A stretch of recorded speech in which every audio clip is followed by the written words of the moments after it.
Okay, round three. Um, hello. Uh, for those who didn't see that, which I believe was all of you, thankfully no one saw that. What preceded was close to 20 minutes of me first not having capture and then not having any microphone input, and man. No, first I was dropping tons of frames, and then I didn't have any microphone input. And I was like, should I even keep streaming? Should I just call it? Should I just can it? But no, I do actually want to finish this game, so we are going to do our best to finish this game. I will say though, my birthday stream is supposed to be next week, and dude, right now it just feels like I'm trying to survive. I don't even know. Birthday stream will happen if it happens. I'll announce on Instagram if it is happening or not. I'll do it on Monday. I'll announce on Monday, when and where. But yeah, I had all these plans for my birthday stream, and I don't know if any of them are gonna happen now. But we're gonna do our best. Anyway, I want to hop into this game already. I've been waiting for this for a while, so let's do that.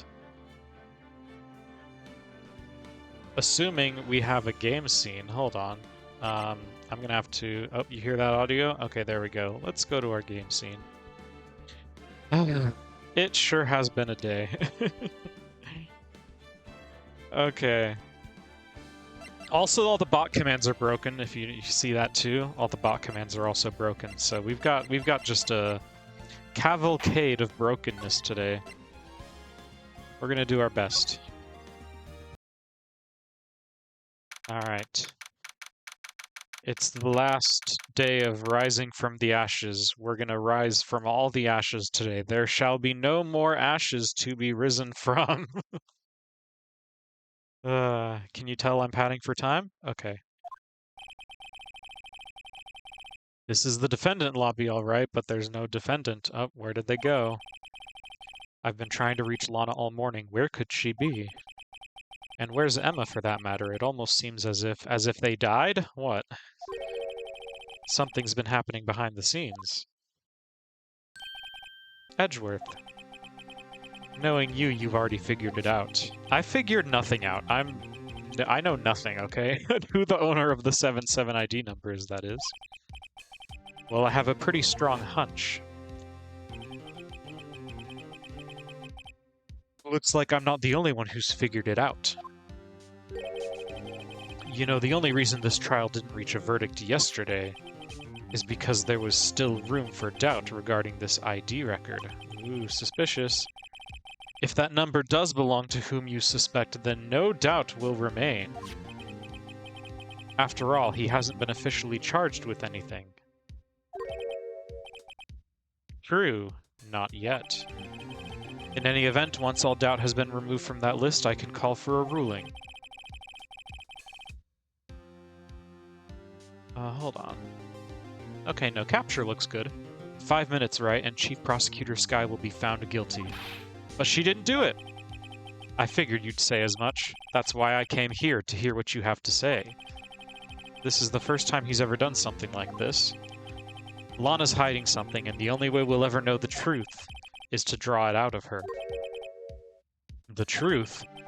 Everything goes back to the SL9 incident. Don't be stupid. Today's the last day of the trial. Wow, he just called me stupid. We don't have time to reminisce about the past, but it's still well within statute of limitations, right? That depends on you. If she's found guilty, you'll lose your only chance to find out what really happened. I'll think about it. See you in court, right? Well, what if you get to find out what happened and then she is still guilty, you know? This is it. If I'm ever going to find out what Chief Gant has on her, it's now. I once again have all the yawns today. Oh my goodness.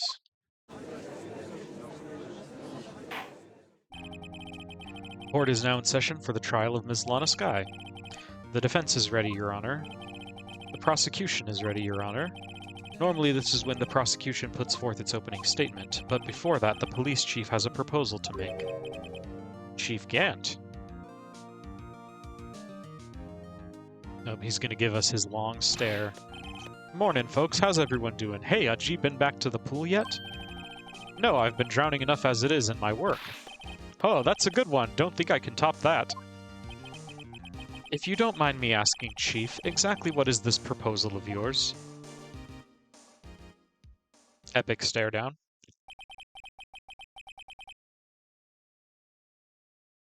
Even more epic stare down for me. Lana, that is to say the defendant, has asked me if she could speak directly to the court. She wants to do what? She wants to just confess and have it be over with, doesn't? Having heard what she intends to say, I feel she should be granted her request. In the end, it should save everyone a lot of time and trouble.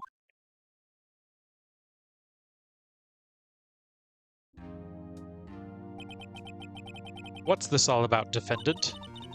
I'd just like to make one simple request and I'll be finished. Well then, what's your request? Your Honor, I'd like you to put an immediate end to this trial. Oh my goodness. Huh?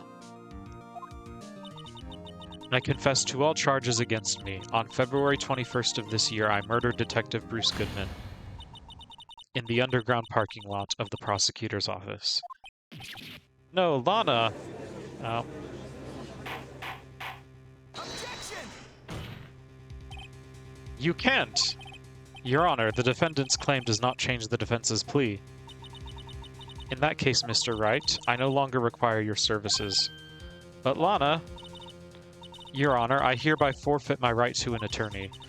The prosecution may lack direct evidence against me, but it has sufficiently proven its case through testimony and circumstantial evidence. I would like you to render your verdict now, if you please.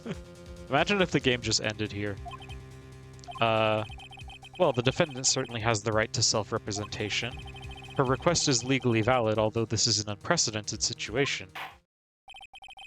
Indeed, it appears there's no further need to continue this trial, even if Mr. Wright may feel otherwise. I do feel otherwise. This can't be happening. It appears the time for the verdict has arrived. This court finds the defendant. Someone's gonna object. Someone's gonna shout. Yeah, it's edgy. One moment, Your Honor. Mr. Edgeworth. The prosecution has not yet proven the defendant guilty beyond reasonable doubt. Any ruling at this stage would certainly be premature. Come now, Worthy. I understand this is a difficult time for you, but why don't you just be a good little boy and keep your mouth shut, hmm?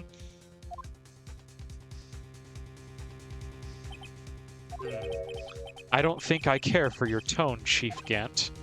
What? Creating another fabrication to cover up your past mistakes. Sorry, but I'm no longer the naive little boy you would have me be. With this sudden confession from the defendant, it's obvious to me some kind of deal was struck behind the scenes. Some kind of deal, hmm? Not everyone operates as you do, Worthy. Humph, I thought so. Your Honor, the prosecution would like to change its first witness. To whom? As its first witness, the prosecution would like to call Ms. Emma Skye. I request the court hears her testimony. Mr. Edgeworth, I am exercising my right to self-representation. I don't think we need to continue. I don't care what you think, Ms. Skye. The exposure of truth sometimes results in tragedy. However, no matter how tragic the truth may be, it would be an even greater tragedy to avert one's eyes from it. Very well, the court shall grant the prosecution's request. That's okay with you, right, Chief Gant? Worthy, you'll live to regret this, mark my words. Oh my gosh. Ms. Emma Skye, please take the stand. Looks like Edgeworth has decided to take the horse by the reins. Or take the bull by the horns? That would have made more sense in this situation, right? Now then, witness, please state your name and occupation. My name is Emma Skye. My occupation, I'm Lana's little sister, and I want to be a scientific investigator. 2 years ago, 2 long years ago, you did something. You encountered the serial killer Joe Dark of the Joe Dark killings. Is this correct? Yes. I'm trying my hardest to forget about that, though. I'm sorry, but I'm afraid I'm going to have to ask you to recall those events one more time. Mr. Edgeworth, please remember this trial concerns the murder of Detective Goodman. Is an incident that was resolved 2 years ago really all that relevant? Yes, it most certainly is. Well, okay then. The judge is just... oh my gosh. The judge is just a pushover. Now, please testify about what happened to you 2 years ago. The trip to yesteryear has finally begun. It's bound to lead to the truth behind this trial. Duh truth. That's what we're after. Duh truth. I was waiting in my sister's office that day. A man came running in and took me hostage. Neil Marshall rescued me, but I'll never forget what I saw in that instant. The man raised up his knife and stabbed Mr. Marshall in the chest. It's a good thing you weren't harmed. I passed out. I don't remember much. That's understandable. However, please tell me, Mr. Edgeworth, what does this testimony have to do with Detective Goodman's murder? That will soon become apparent, Your Honor. I think Edgeworth is doing the Phoenix thing and just bluffing. I think that's what's going on. Oh, whoops. Okay. You've got to admire him for his courage, considering he has no evidence. Well, now we're the ones that are doing his job for him. Very well. The defense may cross-examine... we're cross-examining the witness. We all know this.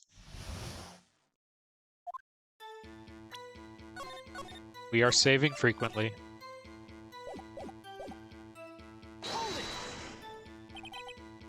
Two years ago, the defendant was a detective at the police department, correct?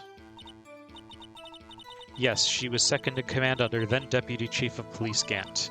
My sister, she was the best detective ever. Yes, I remember. Deputy Chief Gant and Miss Skye used to be quite the pair. I believe they shared the same office. That's right. I'd always sit at my sister's desk. And dream about playing that organ. I wanted to play it that day, too. The police department and the prosecutor's office held a ceremony that day. Lama promised to take me to dinner after she finished her work. Okay, so nothing new from that. A man? Yes, Joe Dark. He was a serial killer. I think the way that he was described in game is more like frenzy murderer or something. I don't know. Joe Dark was brought in for questioning on the day of that ceremony. We were desperate to get anything on him that would lead to an arrest. When he saw his chance, he fled the room, right? Upon fleeing the room, Dark proceeded to take the elevator. He must have been in a panic because the elevator was going up. Then he ran into Skye and Gant's office. And there was a lot of noise coming from outside, so I opened up the door to have a look. That's when I saw him. Neil Marshall rescued me. What was the prosecutor doing there? That day, there were 2 people present during Dark's questioning, Deputy Chief Damon Gant and Prosecutor Neil Marshall. Almost forgot about Gant. Neil Marshall had just received the King of Prosecutors Award. Young and dedicated, he went straight to the questioning room after the ceremony. I assumed that would also be why he was the first to run after Dark. Whoops. When Dark grabbed me, I thought I was as good as dead, and that's when Prosecutor Marshall came running in? I don't clearly remember what happened then, but I'll never forget what I saw in that instant. Do we have like a photograph or something? Can you tell us about that? Mr. Marshall jumped on Dark just then the lights went out. The lights? It was just about this time of year. There was a terrible storm going on and lightning struck nearby. So the electricity went out. Wait a minute. If it was pitch dark in that room, you shouldn't have been able to see anything, right? Right, but just then lightning flashed again outside. That sudden flash left an unforgettable image of the scene in my mind. I see. I told the detective about what I saw then. The detective? Yes, Detective Goodman. He was in charge of the case. Detective Bruce Goodman, the victim. Yeah, I want to hear more. So you spoke with Detective Goodman about this 2 years ago? Yes, that's what's so scary about this trial. And you told Detective Goodman about what you saw? Yes, but at the time, the words just wouldn't come out. That's why I drew a picture. A picture? Yes, I think she mentioned that before. Well, Mr. Wright, have you heard enough? I would like to ask about the picture. This picture the witness drew, I believe it has a very important meaning. It means... I don't know.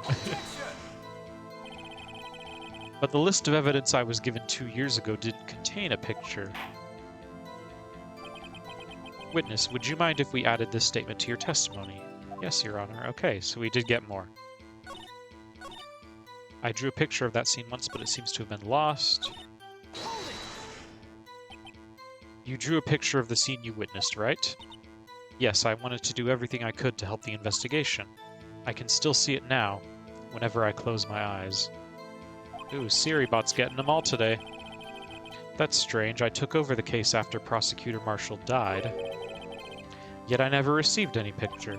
Perhaps the witness is mistaken. But I did draw it, I swear. I'm not just imagining it. This picture that Emma drew, that reminds me. I guess I should check the evidence again. Okay, I'm gonna check this last one. I'm pretty sure it is this one, but I'll check this last one. That must have been a real shock. Even now when I close my eyes, I can still see it just as clearly. Tell us, what were you doing at that moment? I believe you testified that Joe Dark was holding you hostage. When lightning struck and the lights went out, Mr. Marshall jumped on Dark. I was thrown aside and the two began wrestling each other. I'm pretty sure I was watching them. Emma doesn't have any reason to lie, but Lana sure does. I need to get Emma to tell me as much as she can. Okay, there, yeah, so... We want to save often, and then we want to present on this one.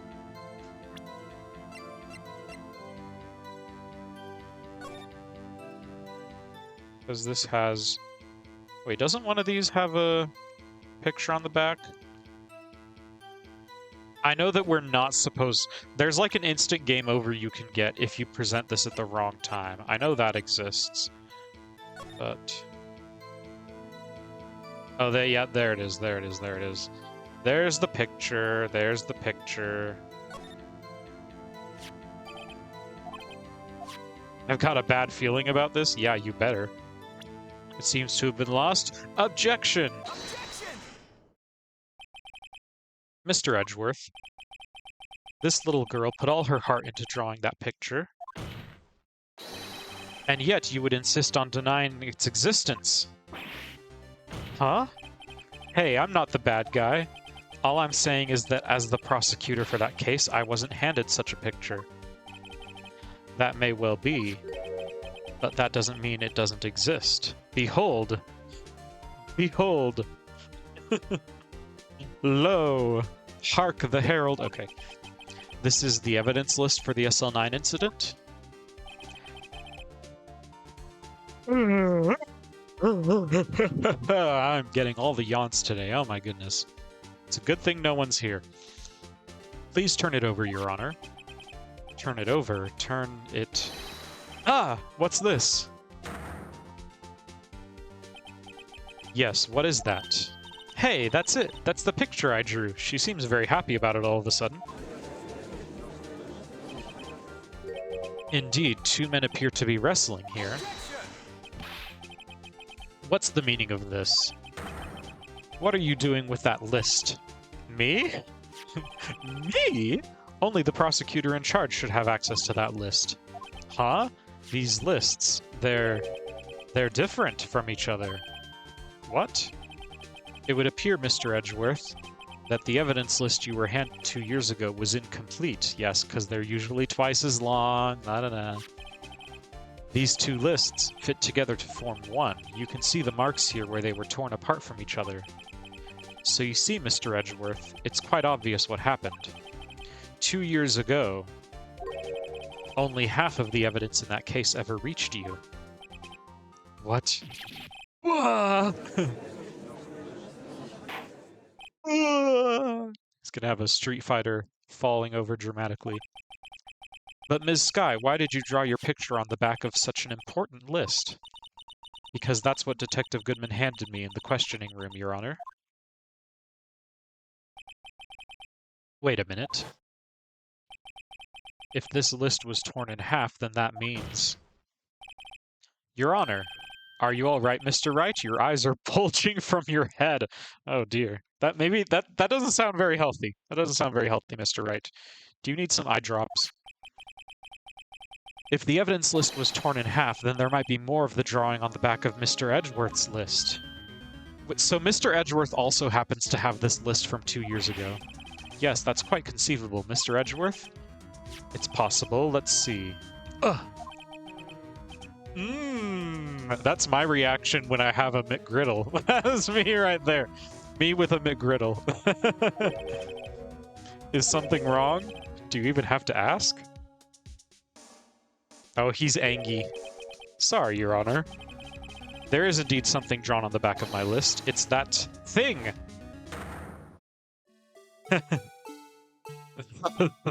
The blue badger? That's that thing! That thing that was dancing in the evidence room. Clearly, this act of vandalism is the work of a certain chief of detectives. I guess he was out of scrap paper. Evidence list restored and updated in court record. Okay. Very well. Witness. Okay, I want to see. Can we actually look at it now? Is it still? Oh, it's just has the 2 pictures on it, huh?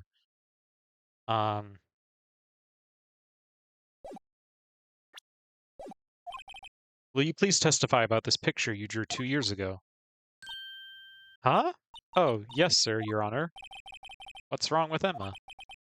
She seemed to be thinking about something when she was looking at the picture.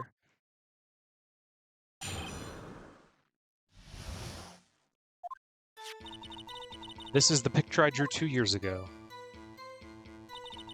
The flash of lightning was so bright all I could see were shadows. After that I must have fainted. This picture shows exactly what I saw in that instant. To think a flash of lightning could burn such an image in your mind. Thanks to that, though, she was able to show us exactly what she saw. Well, I don't see any contradictions here. This clearly shows Joe Dark about to murder Prosecutor Neil Marshall. Alright. Do we have to point out the knife tip? Is that... because you can see there's no knife tip in the picture. I wonder if that's what it's getting at. Let's read all the flavor text first. Did you draw this picture right after the incident? I think I drew it 2 or 3 days later. At first, I was in such a state of shock that I couldn't do anything. Slowbro in chat. During that time, the investigation team was reorganized. Detective Goodman was placed in charge under the direction of Damon Gant and Lana Skye. 2 or 3 days later, the memory should have still been fresh in her mind. Can you please tell us why this picture is painted all black? Oh, that's why. The flash of lightning was so bright all I could see were shadows. So at the time you didn't even know it was Mr. Marshall who had come to your rescue. No, I couldn't see him clearly. The lightning was so bright and I was knocked to the floor. You were knocked to the floor? Dark had a tight grip on me, but when Mr. Marshall jumped on him, I was knocked away. I turned around, and that's when the lightning flashed. Poor Emma, I'm just glad she wasn't hurt. After that, I must have fainted. You mean you didn't see the actual murder take place? No, I'm sorry. The flash of lightning only drove off the darkness for a split second. Not only that, but the trauma of the situation understandably caused the witness to faint. Do you really need to torture this girl any further? Hey, I'm not the bad guy here. Anyway, this picture shows exactly what I saw in that instant. Sorry for asking so many times, but are you sure you drew exactly what you saw? Of course, this is the exact scene. It wasn't influenced in any way from your talks with the detectives? Are you insinuating that we somehow manipulated her memory, Mr. Wright? No, of course not. And you'd better watch out, or if he might find a way to cut my salary. I drew this picture before I heard anything from the detective, so I don't think anyone's story would have influenced me. Is there something that's bothering you about this picture? Yes, actually. She claims that this is... yet. There's clearly a contradiction here. Yeah, but what exactly do we present? Do we present the picture itself?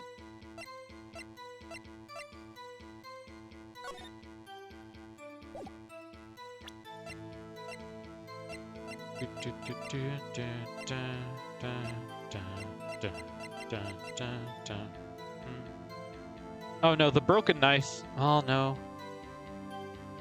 Would the knife have already been broken when it was used for Mordor?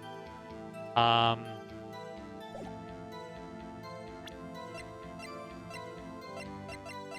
think I'm supposed to present on the picture itself. We're saving often.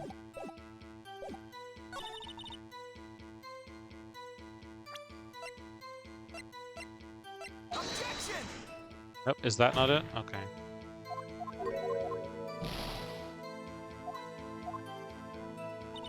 Okay, do we present the knife? That was my other idea, I guess.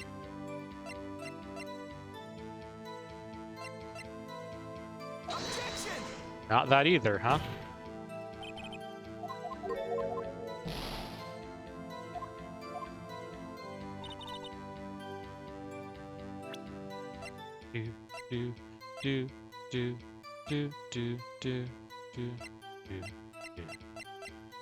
Or do we present the badger saying, like, there's no way the blue badger would have been in the office at that time? Objection! Not that either. Yeah, that was a stretch. That was a stretch.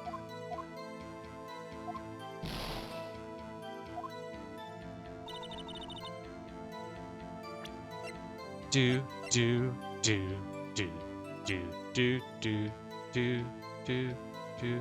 Oh, it says he was stabbed in the back. You know what? Yeah, okay, I'm loading. I'm reloading. I'm reloading.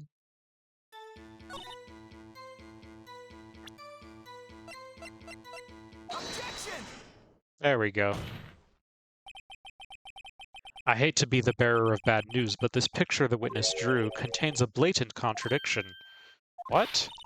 But I still remember it just like it was yesterday. Mr. Wright, perhaps it would be faster if you simply pointed out this contradiction for us. What part of this picture contradicts the autopsy report?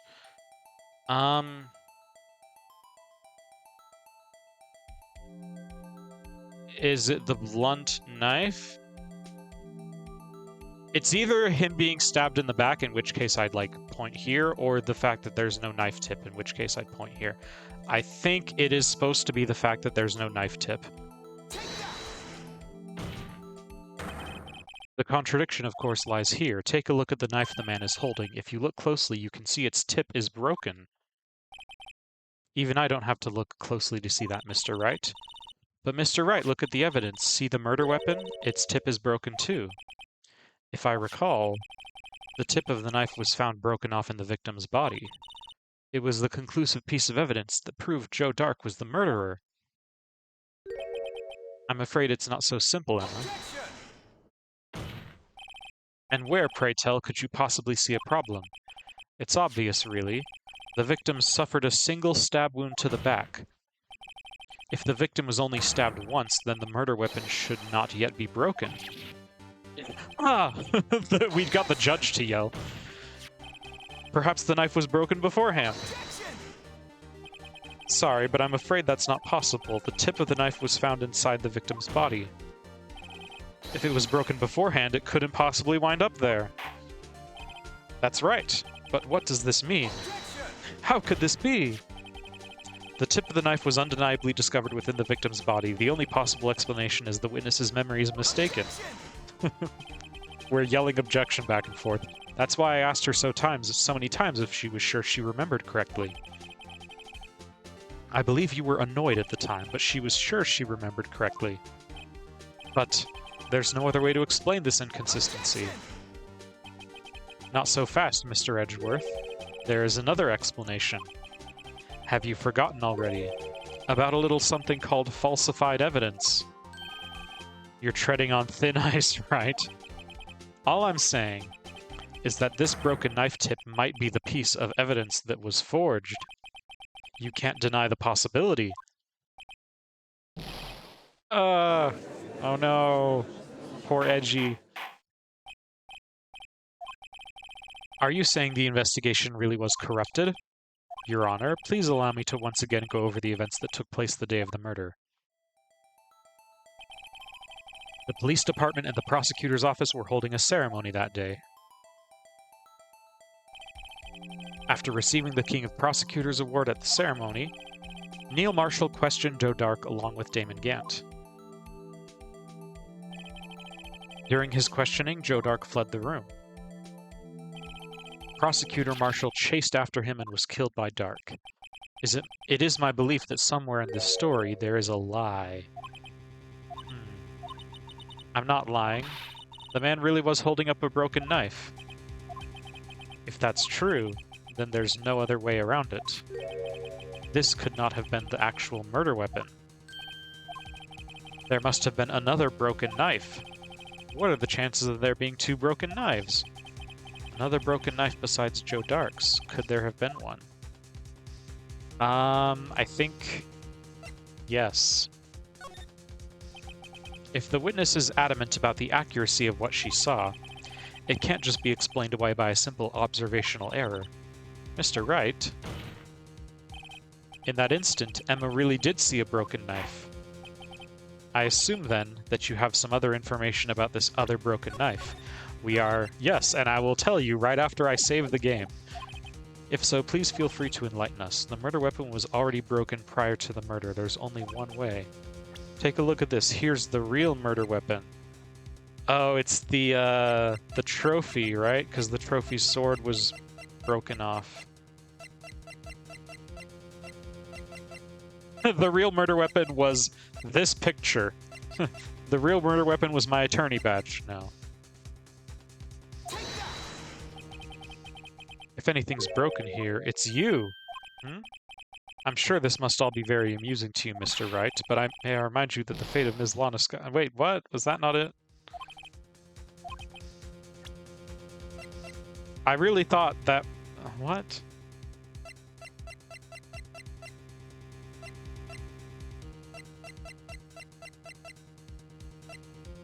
The jar?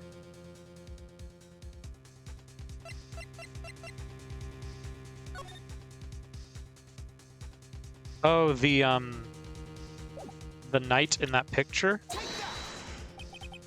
The answer lies in the past, 2 years in the past.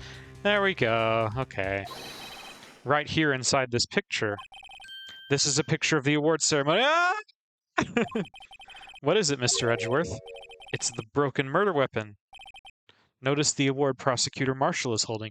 I feel like presenting the trophy should also count for that. I feel like presenting the trophy should also count. That's a broken knife. As we earlier concluded, the knife in the drawing was not Joe Dark's knife. That being the case, the knife the witness saw was in all likelihood from this award. Order. Neil Marshall was awarded King of Prosecutors that day. As an award, he was given this broken shield and knife. When he chased after Joe Dark, he pulled out this knife. Being a prosecutor, he did not carry a pistol. This broken knife was the only weapon he had in this dangerous situation. But that can't be. Oh, and why not, Mr. Edgeworth? Because if the King of Prosecutors Award knife was the murder weapon, then the murderer and the victim would be reversed. What do you mean? I mean, this man raising a knife would have been Prosecutor Neil Marshall. Oh.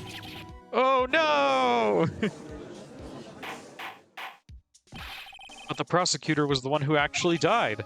That's true. What's going on here?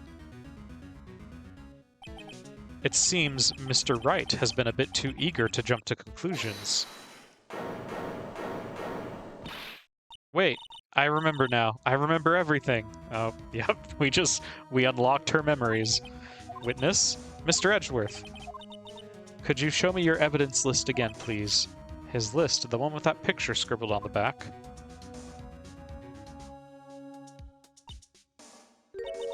I knew it. This picture, I'm the one who drew it. What? You drew that? That's right. The list wasn't torn in half at the picture I drew this... The list wasn't torn in half at the time I drew this picture.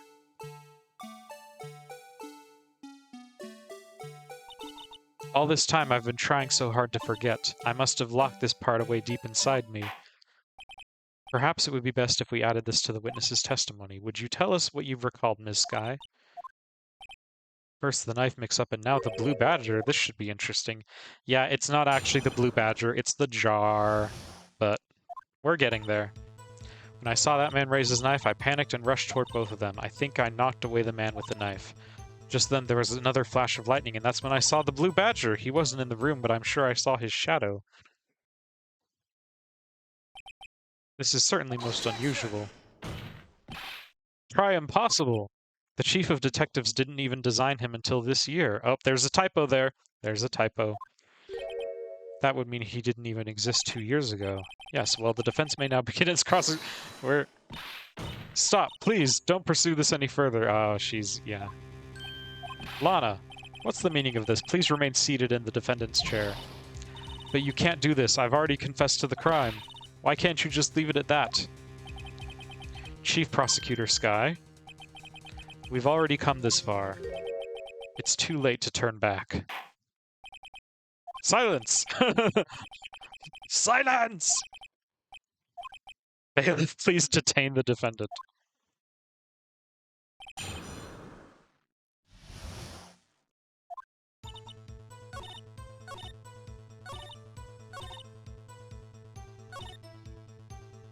Let's just press everything to get the flavor text. When you say that man, I assume you refer to Joe Dark? Yes, at least I think it was him. You think? All I could really see were shadows. The power outage that immediately preceded the incident is also documented in the prosecutor's office reports. Why would you do something so dangerous? Phoenix, you're being mean. What else could I have done? He was about to stab Mr. Marshall. She seems convinced that Dark was the one holding the knife, but as we've just theorized, Mr. Marshall was the one holding the knife. Well, I didn't know that at the time. When that Dark guy knocked me down, all I could think was, I've got to help that other person. I think I knocked away the man with the knife. Oh. What do you mean, you think? It all happened so fast, and I was in shock. I don't remember everything clearly. What I did, it's all kind of a blur. Miss Skye was almost killed before she was a witness to a murder about to take place. With so much happening in a matter of seconds, a little disorientation is only natural. I saw the man about to stab the other person, who I thought was Mr. Marshall. I knew I had to stop the man with the knife. Okay, so this is what I'm... Are you sure about this? Of course, see? I even drew a picture of him here. But it was the chief of detectives who thought up this hideous beast, and that was just this year. The Blue Badger didn't exist 2 years ago. This is all quite verifiable. I know it sounds strange. I was surprised too when I saw him at the police department. I had this nagging feeling that I'd seen him somewhere before. Now I finally remember. He wasn't in the room, but I'm sure I saw his shadow. His shadow? So you mean you didn't actually see his face with his winning smile and all? That's right, but I still remember it. He had 3 creepy horns. That may well be. But what's important is what caused her to think she saw what she did. Oh, and I suppose you have an explanation? By all means, tell us what this shadow really was. What was it that Emma saw when that lightning flashed? Who is this Blue Badger really? The Blue Badger hadn't even been dreamt up when Emma drew this picture, yet she's certain she saw its shadow. Ladies and gentlemen, it is the defense's belief that on that fateful day 2 years ago, there indeed was something that looked similar to the Blue Badger. Something that is now sitting in this very room. Mr. Wright. In this room, very well, Mr. Wright. Please tell me, after you save the game, of course. Please show us this mysterious Blue Badger look-alike. Oh my gosh, we got so much evidence to sift through. I'm pretty sure it's the jar. The mysterious blue badger was in fact this. But that's, what exactly is that? I believe it's some sort of jar. But Mr. Wright, that doesn't look anything like the blue badger. Indeed it doesn't. As it stands now, it's just a plain jar. However, what if we were to change our viewpoint? I've got to show them the correct angle to look at this from. So you gotta turn it this way. And kind of go like that.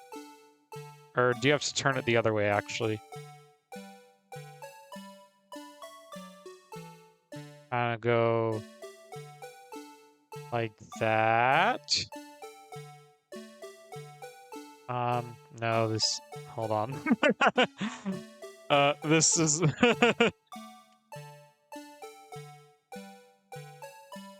Something like that? What if I turn it the other way?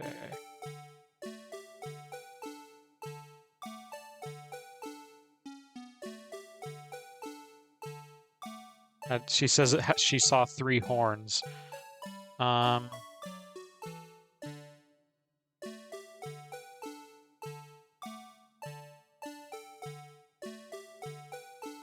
Something like this? Do I need to turn it all the way around? No, that doesn't really look any better. Something like that? This isn't right, I've got to make it look more like the badger.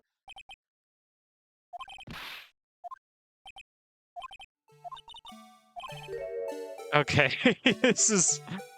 I think, you know what? I distinctly remember kind of getting stuck on this part.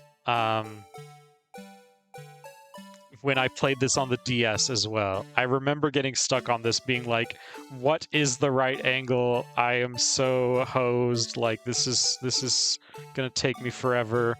I remember feeling that. What about this? No, okay.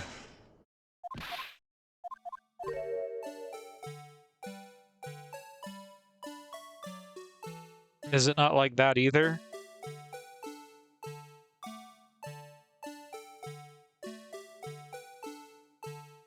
What if we just kind of look at it dead on?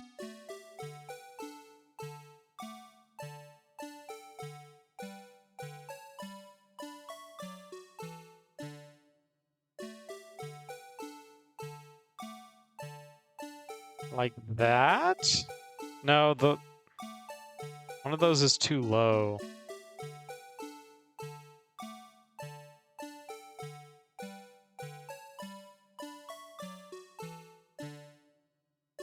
This is kind of similar to what I tried before, isn't it? No? Okay. I almost wish they'd made it like a little more lenient with the requirements. Oh, you know what, actually? I wonder if I have to make it so... So the blue badger has the little pom-pom balls on each of his earpieces. I wonder if I have to make it so those little pom-pom balls on the jar are just barely visible. Or maybe I'll just try different angles until one of them works. That's also a possibility.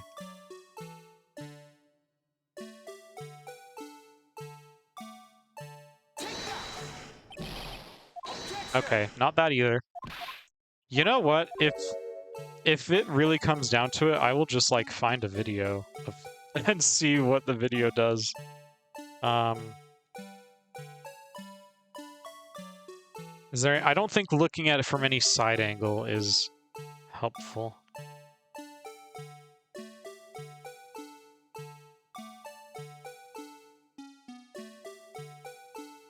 No, that's definitely not it.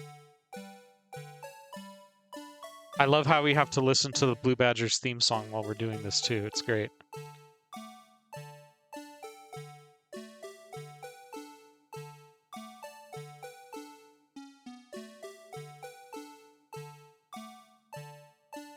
Like that? Okay. You know what?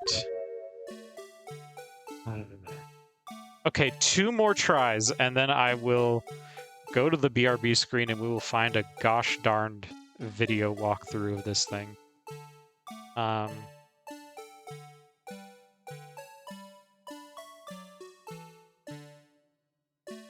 What about like this? So kind of similar to what we did before, but in the other direction.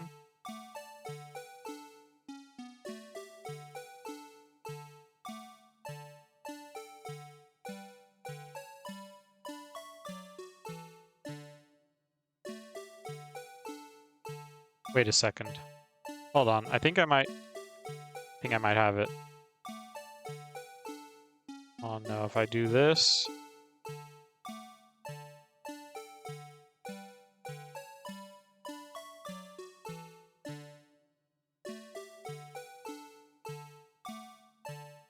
Okay, that doesn't quite do it either.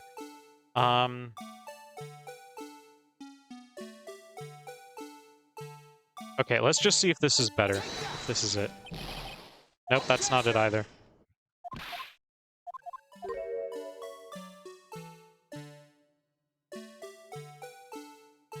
See, I thought this was close enough. Apparently not.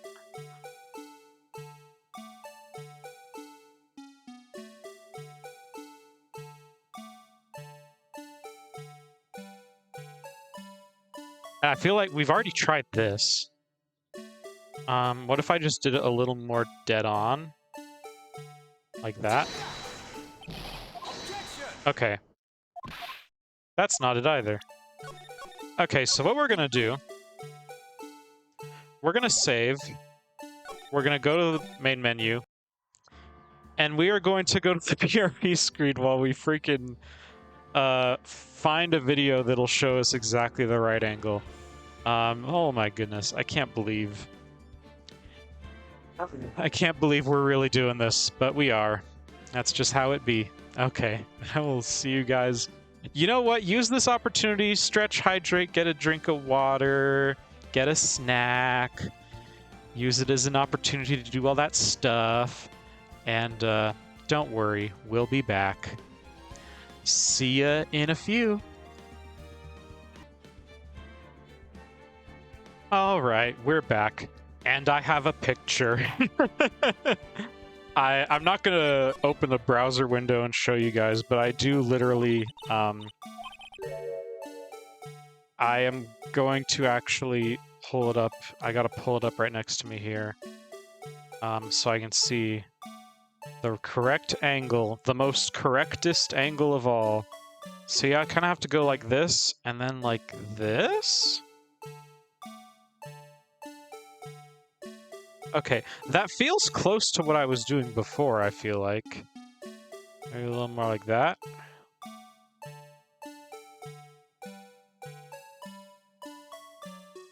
Yeah, this feels close to what I was doing before, but apparently this is the correct angle. Okay, yeah, that did it. I do wish that was a little more lenient with the execution. I don't know.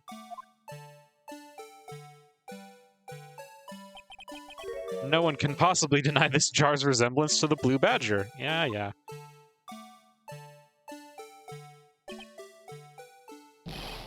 It can't be. Order. The defense has proven its claim. The mysterious blue badger witnessed on the day of the crime was actually this. Although we all enjoyed Mr. Wright's dramatic performance, one question remains. What's your point? What do you mean? So that badger thing was actually just a jar. That doesn't change anything. I'm afraid that's where you're wrong, Mr. Edgeworth. You see, this changes everything. Indeed. Very well then. Please tell us, what's different now that we know the witness saw this jar? I believe it actually doesn't matter which one you pick. Allow me to take these in turn. At the moment of the murder, the witness saw this jar. At a very specific angle, I might add, Mr. Wright. Yes, well, knowing this, where could she have seen this jar? The location of the jar is shown in a picture taken on the day of the crime. It's on a shelf in the office of Damon Gant. But the body was found lying near Lana Sky's desk. The witness testified so herself. Yes, and it is these two facts that reveal what actually transpired. You see, the struggle between Dark and Marshall did not take place in Lana Sky's office. It happened on the other side of the room, in Chief Gant's office. Are you implying the murderer moved the victim's body from Damon Gant's office to Lana Sky's office? Yes. Why would he do that? There's no reason. Exactly. If there wasn't a reason, he wouldn't have gone through the trouble. The only logical conclusion is that there was a reason. Do you know what that reason was, Mr. Wright? I finally figured it out, so this is why Lana tried to stop the trial. It's too late to quit now, though. Please recall the witness's testimony. She said she knocked away the man who was holding up the knife. In the next instant, the jar was hit and flew through the air. Now tell me, what could have sent the jar flying? That would have to have been the impact the man made when he was knocked into the wall? Ladies and gentlemen, if I may draw your attention to this picture once more.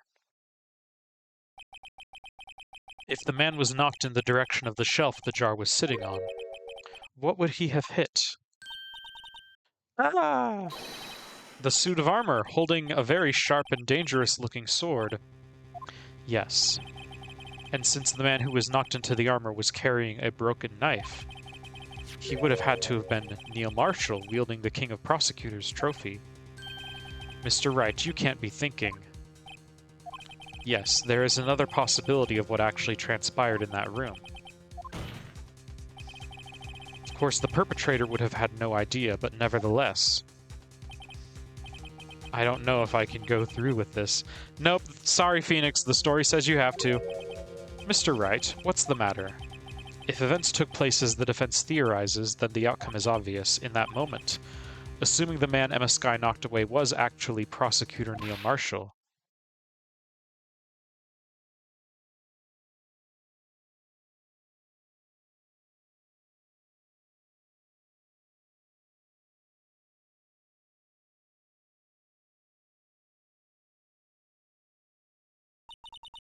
You mean Mr. Marshall died because of me? Ah, she's super sad now.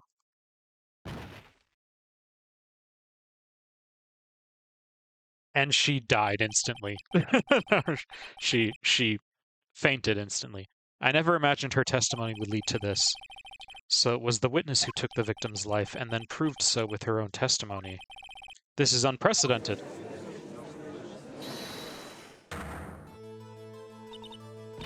What are you saying? I'm sorry, Ms. Skye, but given the circumstances... Joe Dark murdered Prosecutor Marshall. How can you think it was Emma? How dare you try to pin the crime on her? Imagine that coming from you. Oh, that's kind of mean. If you recall, it was you who admitted to forging evidence 2 years ago. The reason you moved Prosecutor Marshall's body was to keep anyone else from finding out about what Emma did, wasn't it? I assure you, Mr. Edgeworth, I have no idea what you're talking about. If you hope to have anyone believe your insane allegations, I'm afraid you're going to have proof.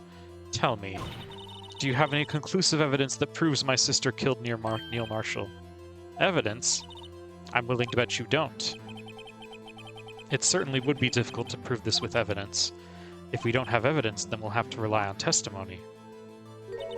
I'm afraid that won't work in this case. Both parties involved in the incident are dead.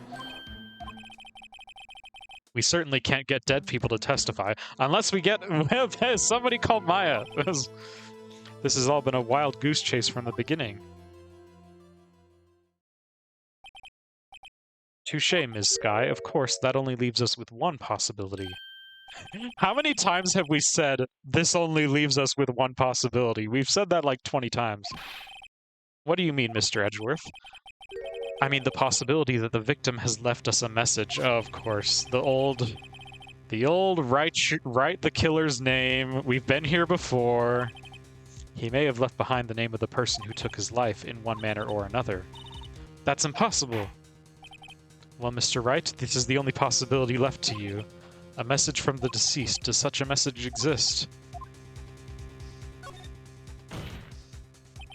This message from the deceased is already in our possession. Will you stop at nothing to prove my sister a murderer? Do not be mistaken, Ms. Skye. Our purpose is not to accuse Emma of any crime. There is only one thing we seek, the truth. No matter how painful it may be.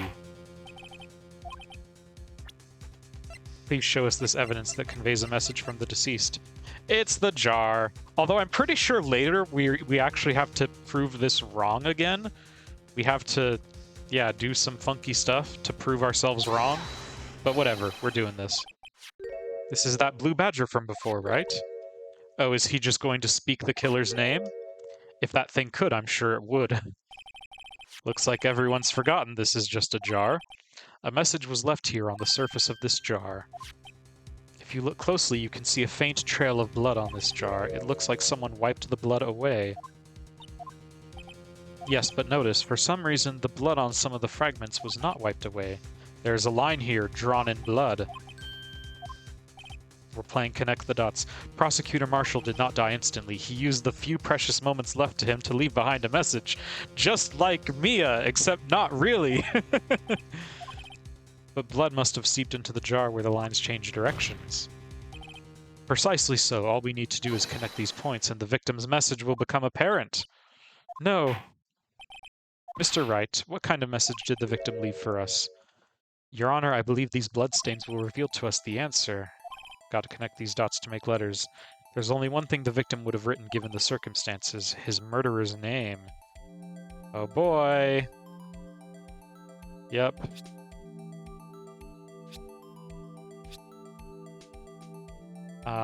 Go here. Go here. And uh-oh, it spells Emma. Oh, she's gonna get hung from the gallows, baby. Let's go. I'm just kidding. But yeah, we're doing this. It's a defense attorney's duty to prove their client's innocence. That's why all I've been thinking about is saving Lana. After all my efforts, I never thought it would turn out like this. Emma. So this is the final message Prosecutor Marshall left behind.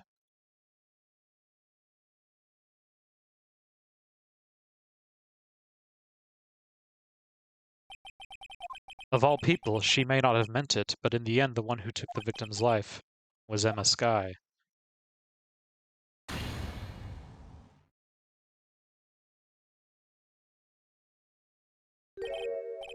See, Worthy, you can't say I didn't warn you. So Chief Gant knew about it the whole time, and of course is not at all getting in trouble for concealing evidence, you know. Do you understand the implications of what you've done? What are you talking about? 2 years ago, Joe Dark was sentenced to death. He was convicted because of his final murder. I believe you were the prosecutor in the case, were you not? Yes, Worthy. Because of you, an innocent man was sentenced to death. Not only that, but you used forged evidence to ensure his conviction.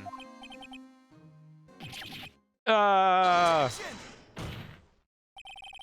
Joe Dark really was a serial murderer, that's undeniable. He's gonna give us his epic stare. I'm afraid that's not important. Didn't you know? We aren't defenders of justice. What? We're merely keepers of the law. Sentencing a man to death is no light matter. Even if there wasn't any cover-up or evidence forgery, ultimately the responsibility falls on the prosecutor in charge. Despite what anyone may say, this fact cannot be denied. I feel like the police, the whole relationship between police and prosecutors that's supposed to be, you know, presented here, I feel like it just gets more and more confusing. Like the police made all the mistakes, or rather the police did all the covering up, but then the prosecutor's responsible for it? I don't know. What's going on at the prosecutor's office? They might have sent an innocent man to his death. How can he just stand there like it wasn't his fault?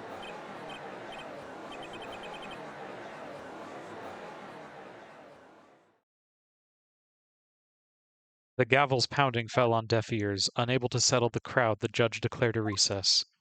Where this trial is headed, no one knows. To be continued. Okay, we're not going to take a break because we already did take a break.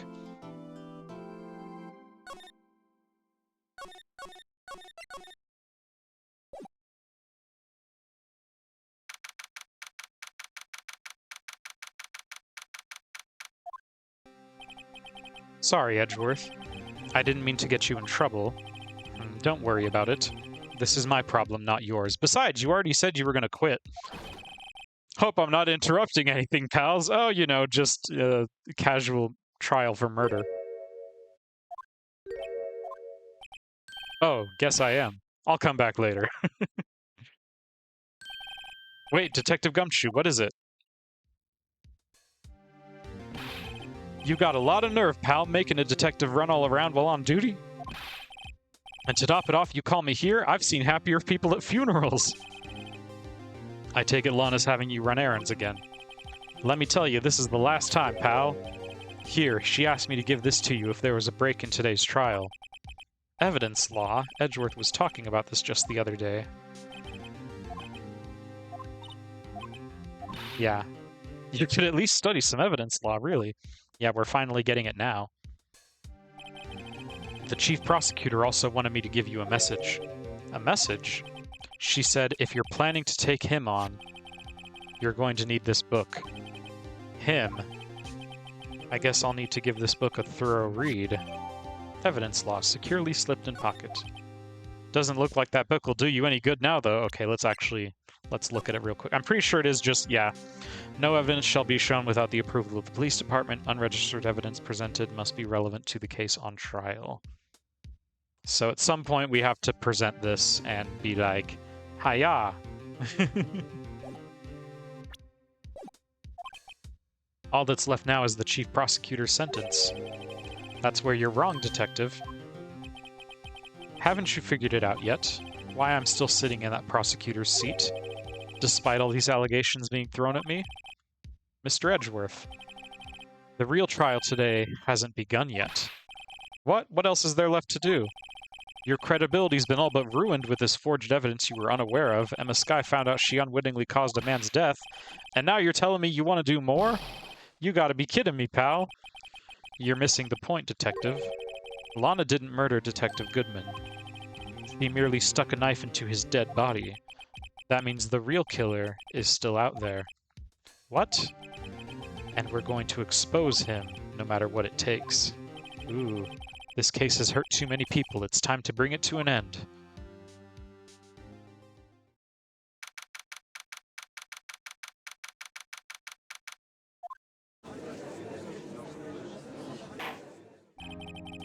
Court will now reconvene for the trial of Ms. Lana Skye. Mr. Edgeworth.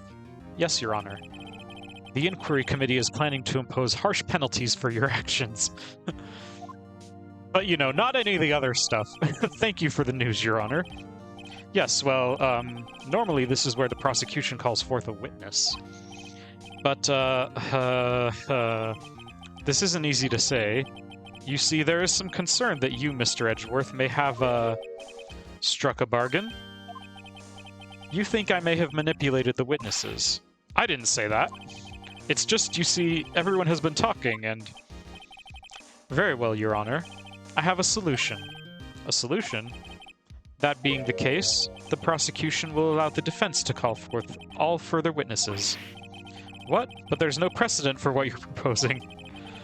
Undeniably, this is an unusual arrangement, but a very effective one. It would prove that I haven't struck any deals with the witnesses. Well, Mr. Wright, what do you say? Unbelievable. Edgeworth has found a way to continue the trial. Very well, the defense accepts the prosecution's proposal. Then it's settled. The defense may now call forth the next witness. Mr. Wright, you do realize this is your last chance. If you call the wrong witness, this trial's as good as over. Well, we better save then. Do we call Damon or do we call Lana? I guess Lana can't be forced. Well, I don't know. There doesn't seem to be much of a Fifth Amendment type thing here. The defense calls. The time has finally come to bring out the real murderer. Okay, well, it's telling us which one to pick then. Damon Gant. The defense calls Damon Gant to the stand. Damon Gant? What does he have to do with anything? As the defendant's partner 2 years ago, Mr. Gant has first-hand knowledge of the crime. I feel we should hear what he has to say about it. As luck would have it, he should still be in the courthouse. He would also be the least likely to have been manipulated by me in any way. Wouldn't you agree, Your Honor? True. All right. Bailiff, please escort Mr. Gant to the stand. And he's going to be all, ho ho ho, I am Mr. Damon Gant, ho ho ho. What is this, some kind of practical joke? I was just on my way to lunch. Your name and occupation, sir? Worthy. Are you sure you want to do this? Your name and occupation. Oh, he's going to give us his epic stare. So, you want to play hardball, eh? Please, Mr. Gant. Fine. My name is Damon Gant. I'm the acting chief of police. Now then, Chief Gant, the court requests to hear your testimony. Oh, righto, what's with the grim face? First, let's clear up this SL9 incident. Oh, you mean that time when Lana's sister murdered that prosecutor? Personally, I think it's been made pretty clear already. There are still some things unaccounted for. Oh, like what? Like the role you played in all of this. Son, either you're very brave or very foolish. You are aware, of course, that a police chief has all kinds of weapons at his disposal. Weapons? Sure, take my testimony, for example. I don't have to give it if I don't want to. What? Is that true? I'm afraid so. The chief of police has the right to refuse to testify. Of course, such an action carries with it certain risks. Don't worry, I'm not here to hinder your trial. Just remember, if this turns out to be a big waste of time, don't say I didn't warn you. Very well. The witness may now begin his testimony. Yes, yes, yes. Yes, yes, yes, yes, yes, yes. Okay. As I recall, Neil and I were questioning him that day. And then what happened? Oh, whoops. I'm not tabbed in. To make a long story short, we slipped up. That power outage didn't help either.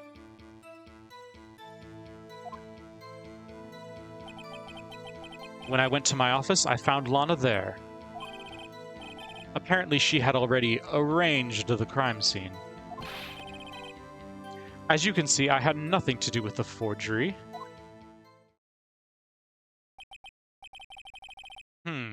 Is that when Dark was arrested? He was lying on the floor unconscious.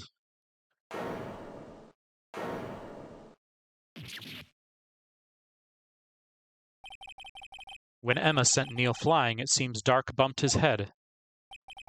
I see. Everything seems pretty clear-cut. If the police chief has the right to refuse to testify, then I'd better hit him hard and fast. I'm pretty sure... Well, let's just see if we get anything out of this. As I recall, a ceremony was held at the police department that day. Yes, that's right. I guess you could say I'm a workaholic. And after winning his award, Neil was all fired up too. That's probably what spooked Dark and made him run away like that. Was the defendant, Lana Skye, also present in the room? I don't quite remember. At the very least, she wasn't there when Dark ran for it. So the two of you ran immediately after him, right? That's right, but Dark made it to the elevator first, so Neil and I split up. He went upstairs and I went downstairs. I guess you could say he got lucky. What's this about a power outage? Oh, that. The elevator stopped all of a sudden and I got the shock of my life. Well, probably not as shocked as Neil when that knife went into his heart, though. That's not funny. When I went to the office, I found Lana there. Apparently she'd already arranged the crime scene. How can you know that? Because of the victim's body, it had already been moved. So that means you found the body near Lana's desk. That's right. I think you said earlier it was my suit of armor that really stabbed the prosecutor. Yes. Anyway. So you're saying that the forgery had already taken place by the time you arrived at your office. That's exactly what I'm saying. I can understand how Lana must have felt, but moving a body and hiding evidence are inexcusable no matter what the circumstances. Is that how it really went down? Staring at the witness won't do you any good, Mr. Wright. If you're going to stare at anything, you'd better off staring at the court record. Which piece of evidence ties Gant to the forgery? Lana did admit to forging evidence, but that can't be the whole truth. Okay, yeah. Somehow I've got to link Gant to the incident, and how we do that is... I think it's the jar again, because the jar is what he was hiding in his office, right? Yeah, it was found in his safe. Yeah. You claim you had nothing to do with the forgery, but I'm afraid that is a claim you cannot back up. Explain yourself. Several pieces of evidence were found in your office. Take this jar, for example. That's that blue badger you showed us earlier. A piece of this jar was discovered in your safe. Not only that, but the evidence list I presented earlier was actually found inside your desk. It was found where? You see, Chief Gant, these articles of evidence uncovered in your office are both concrete proof that you played a part in the illegal investigation.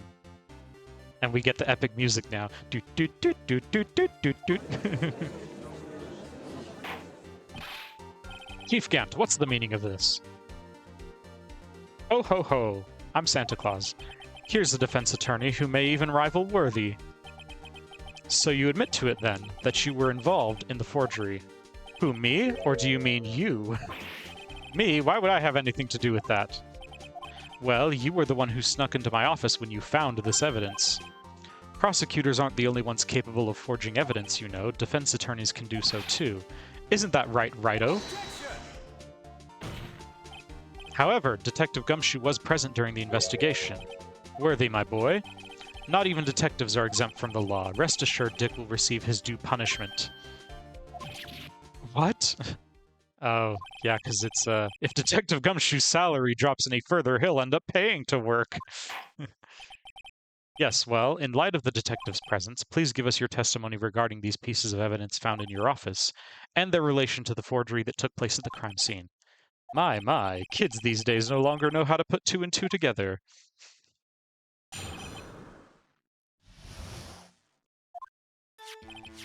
Let's see, what was it now? A jar fragment and a list? For all I know, you could have planted them in my office.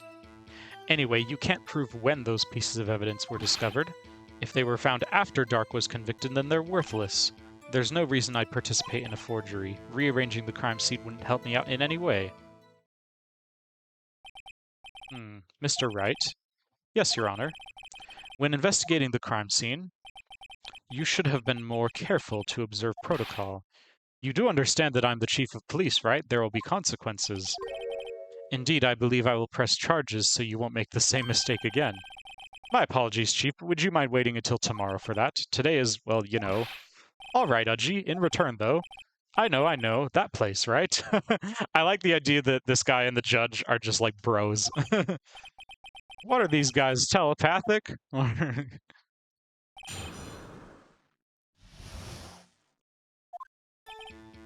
For all I know, you could have planted them in my office. Let's just press everything and see if we get anything. I'd appreciate it if you'd stop making these ridiculous allegations. Yes, you do have a point. You wouldn't have the guts to do something like that. What? I figured he was going to say that. I'll have you know, back in the day, I once broke into a cattle ranch and tipped... Mr. Wright, what are you saying? Anyway, you can't prove you didn't carry in the evidence, can you? If you have proof to the contrary, you're going to need it later. Later? What are you talking about? What else? I'm talking about when Righto's prints are found. Yes, if they're found inside my safe, they would prove his investigation was illegal. I've never faced anyone as slimy as this guy.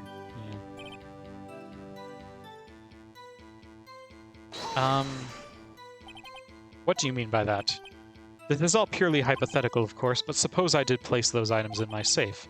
Such an act wouldn't necessarily constitute forgery. Concealing evidence found at a crime scene isn't forgery.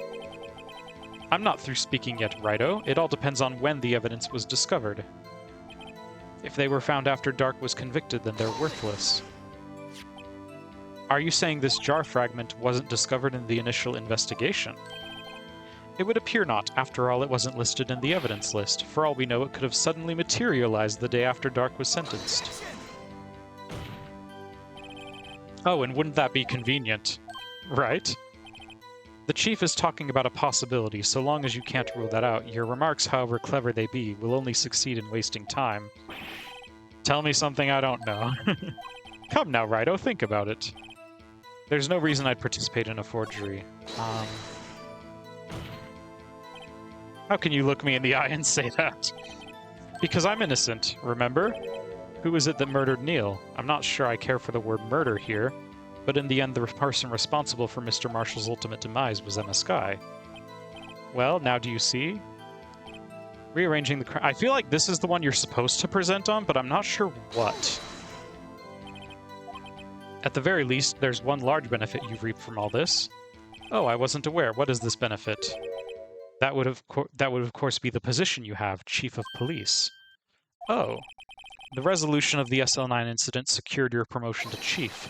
That in itself is sufficient motive. Ho ho ho. That's a good one. Huh? Do you really think I'm that incompetent? What do you mean? Even without that case, I was already in line to become the next chief. The resolution of SL9 merely sped up the inevitable a little. Is that true, Edgeworth? Yes, he was going to be made chief anyway. Ugh. Be careful when pointing that finger, or you might wind up being the one pointed at. So that means there's only one possible motivation for you to commit forgery. If you didn't do it for yourself, then you did it for someone else. Don't be silly, Worthy. You know me better than that. There are only 3 people I look out for, me, myself, and I. Well, at least he's honest about it. There, it's out in the open now. Udgy, wouldn't you mind if I changed my testimony a little?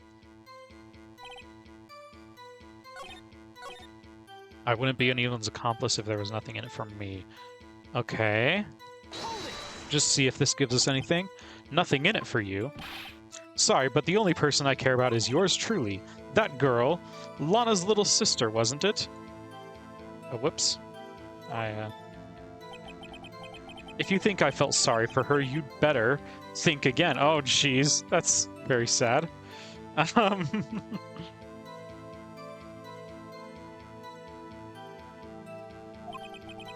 If you're right, you don't feel sorry for anyone. Be tough on crime and tough on people. That's how I was raised. What?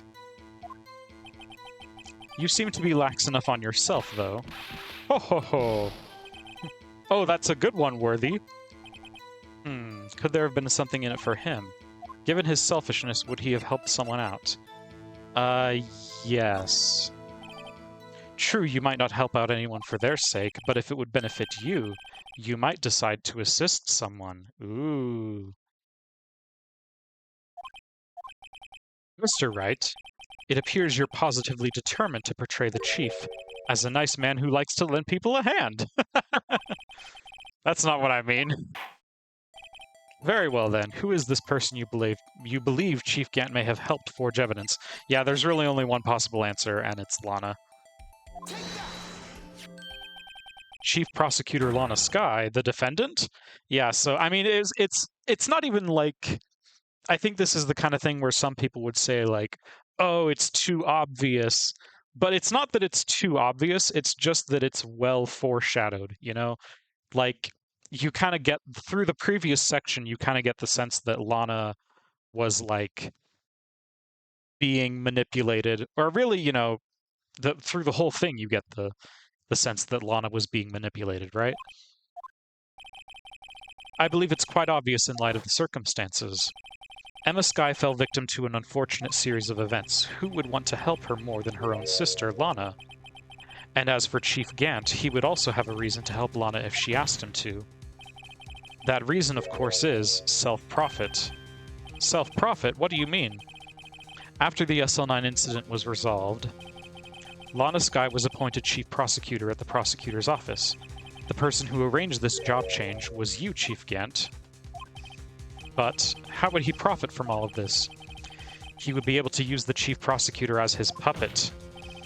Essentially, he would acquire unchecked authority over all investigations. Do you mean to tell me that despite the Chief's formidable appearance, he plays with puppets? I remember that line. I remember that line. Is a good one. Is good. Oh, wait. You must mean puppet as in someone forced to do his bidding. Never mind. Admit it, Chief, you assisted Lana Skye in forging evidence. Your motive, to appoint her as Chief Prosecutor so you could control her. Righto, my boy, you have quite an imagination. Let me ask you something. Do you have any proof of this, that I controlled Lana? For example, is Lana testifying that I've done such a thing? Lana, she's keeping quiet to protect Emma. Yeah, which we figured that out, but you know, Phoenix had to catch up a little bit. There's no way she'd testify against Gant. I'm afraid without any proof, this all amounts to nothing more than mere conjecture. Unless that is also what happened in this incident. Which one would that be? Of course I'm talking about the murder of Detective Bruce Goodman. The Chief Prosecutor has been acting strange throughout this entire trial, almost as if someone has been controlling her. Worthy, you better watch your tongue. I wouldn't want you to get hurt. Just what do you mean? What he means, Your Honor, is that Chief Gant is involved in the murder of Detective Goodman. Not only that, but the Chief is now making Lana take the rap to cover up his involvement. Take the rap? Insert joke about rap rat. I don't know. What? You mean my best buddy, my homie, is Judge is like, we're not just talking about, you know, this is my homie, you know? Mr. Wright, you can't be serious. I am serious, and don't call me Shirley. This is an affront to the highest ranking officer in our law enforcement agency to accuse the Chief of Police of blackmail and murder? That's impossible. The judge never speaks in all caps. That's pretty rare. Your Honor, I was merely reiterating what Mr. Edgeworth said in easier to understand language. Edgeworth's like, don't pin me on that, me boy. It's too late, Mr. Wright. There's no turning back for us now. It looks like he's the one who's decided to go through with this. Can you prove this, Mr. Wright, that the Chief, a high-ranking officer of the law, is involved in this murder? Good question. Regardless of his rank or title, Chief Gant is just a man. The question is he a criminal? I believe the evidence will tell. I see. All right, then let's see what Mr. Wright's got. And it better be good! Show us this evidence that ties Chief Gant to the murder of Detective Goodman. It is that... Where is it? Where is it? Where is it? No, it's,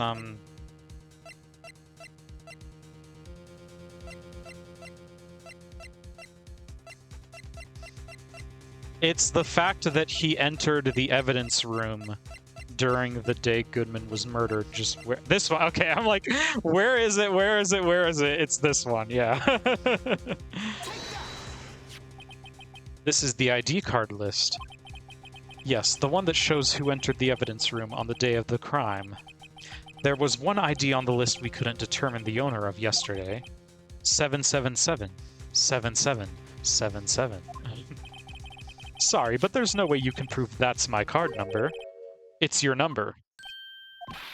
What? How do you know that? The safe in Chief Gant's office requires a code to open, a 7-digit code. 7 digits? You don't mean...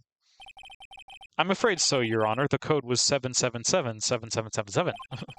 The same as the remaining ID card number on that list. Chief Gant, you entered the evidence room on the day of the crime. Oh, he's angry now. He's angry. Order, order, order, order, order. I'd like a turkey sandwich. Okay, Chief Gant, what do you have to say? Nothing. The defense's search of my office was in violation of regulations. And I will demand Mr. Wright be punished to the maximum extent of the law. Oh, Edgeworth's coming up against us now.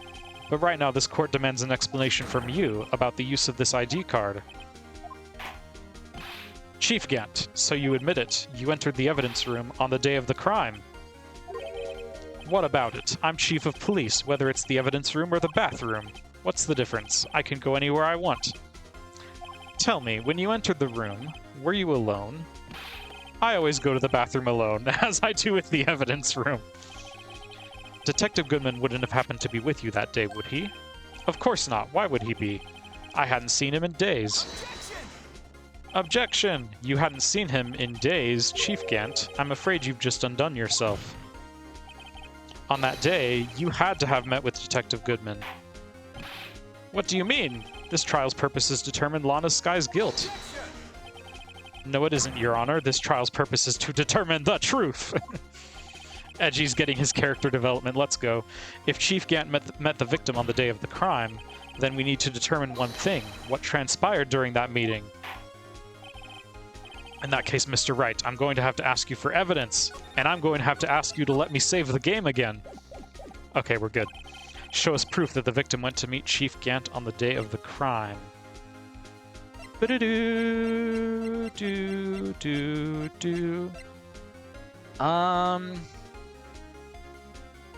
it be the note or the missing item report? I think is also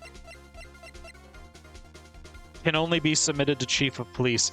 Yeah. See, I'm actually glad it included that. That's a very nice hint. I like it. I like it. I like it.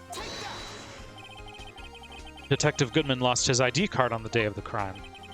Or to be more accurate, Jake Marshall stole it.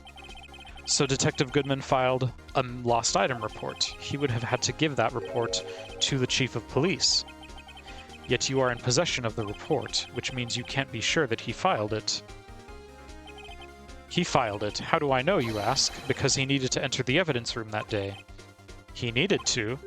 Yes, to transfer the evidence out. Detective Goodman took the form to you, Chief Gant. Then, you accompanied the detective to the evidence room. I accompanied him.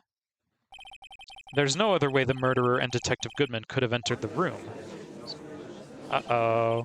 Hold on, let me guess what you're going to say next. I, the Chief of Police, murdered poor Goodman. Yeah, actually, that's exactly... I'm like, yeah, you know, I was just gonna casually accuse you of a little itsy-bitsy murder, you know. But wait, the Chief didn't necessarily need to accompany him to the evidence room. He could have just lent him his ID card. Yes, now that you mention it, I believe I might have done something of the sort. Sorry, but that's not possible. According to the record, your card was only used once, yet you showed us your ID card earlier. If you really had lent it to Detective Goodman, it would have been found on his body. No! Oh, did he get struck by lightning? Chief Gant, you didn't. The murder was most likely a spur-of-the-moment crime, for no one in their right mind would choose the police department as a place to commit murder. After the murder, you contacted Lana at the prosecutor's office. Why? To dispose of Detective Goodman's body, of course. You're forgetting, Mr. Wright. The victim's body was discovered in prosecutor office's parking lot. He's objecting, but then he's actually helping us. I don't know. How did he manage to move it there? I was at the police department the entire day, you know. And everyone's aware that Lana stayed at the prosecutor's office after the ceremony. Everyone except me, it seems. Still, you're the chief of police. You have an entire police force at your disposal. Yeah, just tell Gumshoe to do it. That'll work, right? Oh, so you think I just ordered an officer to do it? Hey, you, take this here dead body over to the prosecutor's office. I don't think so. Chief Gant, you left all the evidence we need to prove how you moved the body to the prosecutor's office. And all this time I thought it was a useless clue just taking up space. Oh. So that is also a hint. How could the chief have moved the body? Mr. Wright, show us this evidence. To move the victim's body, Chief Gant used this.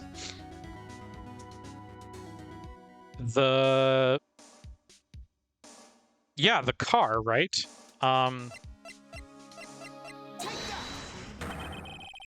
This is how he moved Detective Goodman's body. A parking stub, Miles Edgeworth.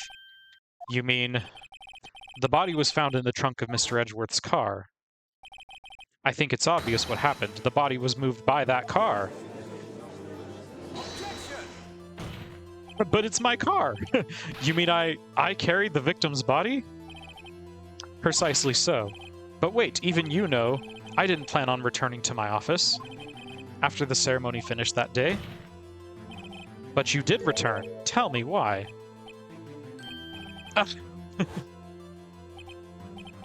I was asked to go, by Chief Gant, no less. He told me he wanted me to keep it here in the prosecutor's office. He was called to give a piece of evidence, yep. So you see, what you were really taking to the prosecutor's office wasn't the screwdriver, but the victim's body in your trunk. Detective Goodman's body was carried in the trunk of Mr. Edgeworth's car. Yes, unless, of course, you have another explanation, Chief. Why else would you have asked Mr. Edgeworth to transport evidence from a closed case? There's only one plausible explanation: to transport the body to your accomplice, Ms. Lana Skye.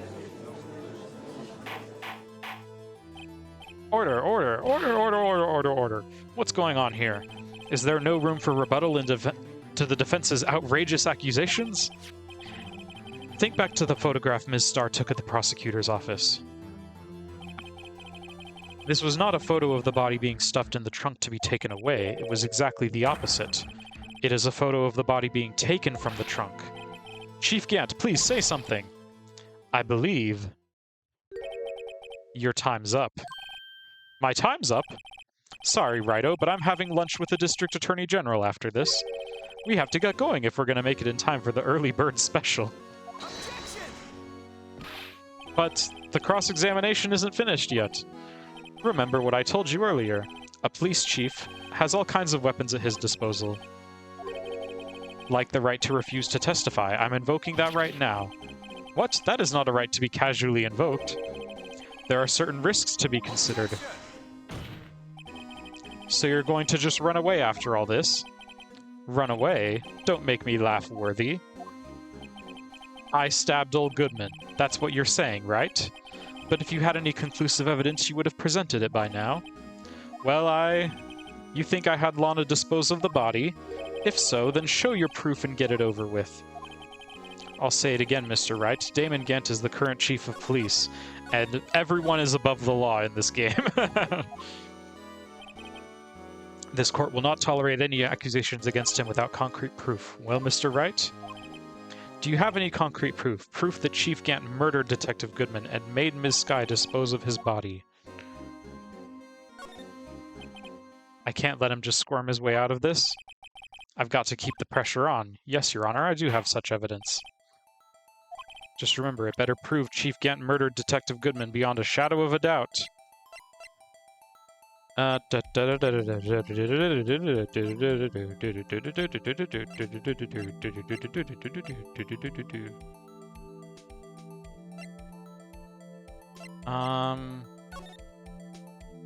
not that.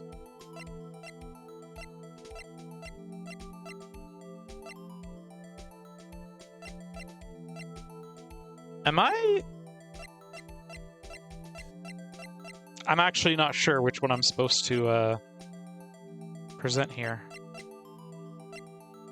It's not this one. If you present this too early, you get an instant game over.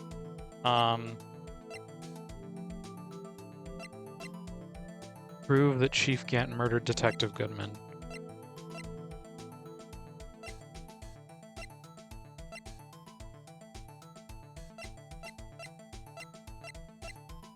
Let me look real quick. Sorry, guys. I am actually going to look real quick.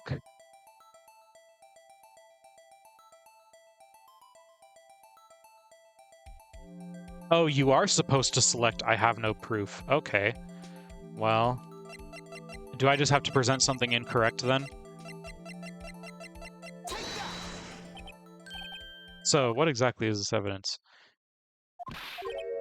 But I am the judge. Well, what do you think, Your Honor? Well, think, Mr. Wright, I think I'm going to be late for lunch. I guess it wasn't enough.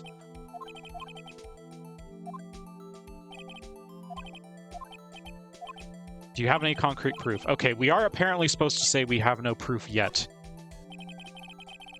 It's no use showing evidence I'm not even sure of myself. No, Your Honor, at present I have no conclusive evidence. See, Ajji? In that case, this court is forced to penalize you for your allegations against the chief. Here's a tip. Never gamble what you can't afford to lose, Righto. It seems that Lady Luck was on my side again today. Okay, Aji, I'll leave the rest to you.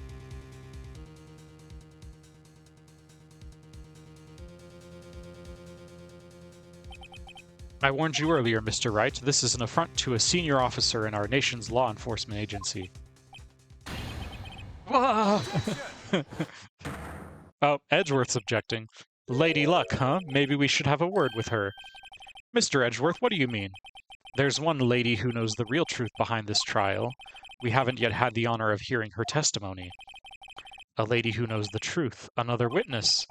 In the absence of conclusive evidence, the only other method of proof is testimony. But Chief Ganton has invoked his right to refuse to testify. There's still someone else, one more witness who can answer all the questions raised in this trial, someone right in this very room. Mr. Edgeworth, who is this person? He's going to call Lana. Why are you asking me, Your Honor? Have you forgotten? The defense is the one calling witnesses today. Mr. Wright, does such a witness exist? She may not be willing to tell the truth, but we can't just stop now. Yes, Your Honor, the defense calls forth Lana, because she's basically... if you choose Bruce, is it like, bro, he's dead? I'm not going to do it. But yeah, literally the only person we have not cross-examined yet is Lana, so it's her. The defendant, Ms. Lana Sky, she was in the underground parking lot at 5:15 p.m. on February 21st. Her task, to dispose of the victim's body, in accordance with a certain someone's orders. Mr. Edgeworth? The prosecution has no objections, Your Honor. Very well, the court will now take its final recess for the day. In 15 minutes, we will reconvene to hear the defendant's testimony. This court is now in Hold on. Huh? Chief Gant, I thought you were going to lunch. I thought you were going to eat. Listen good, Lana. Yeah. He's talking to Lana. This is now witness intimidation, I'm pretty sure, but, you know, no one gets in trouble for anything here. I don't think you need me to tell you this, but if you accept Mr. Wright's claims, there will be terrible consequences. That's right. Your sister will be found guilty for Neil Marshall's murder. This isn't good. Of course, you'd never support such outrageous claims anyway, right? Just something to think about. All right, then. I've got a lunch date to meet. Casually intimidating witnesses. You know, just a normal Tuesday. Okay, if there aren't any further objections, this court is now in recess.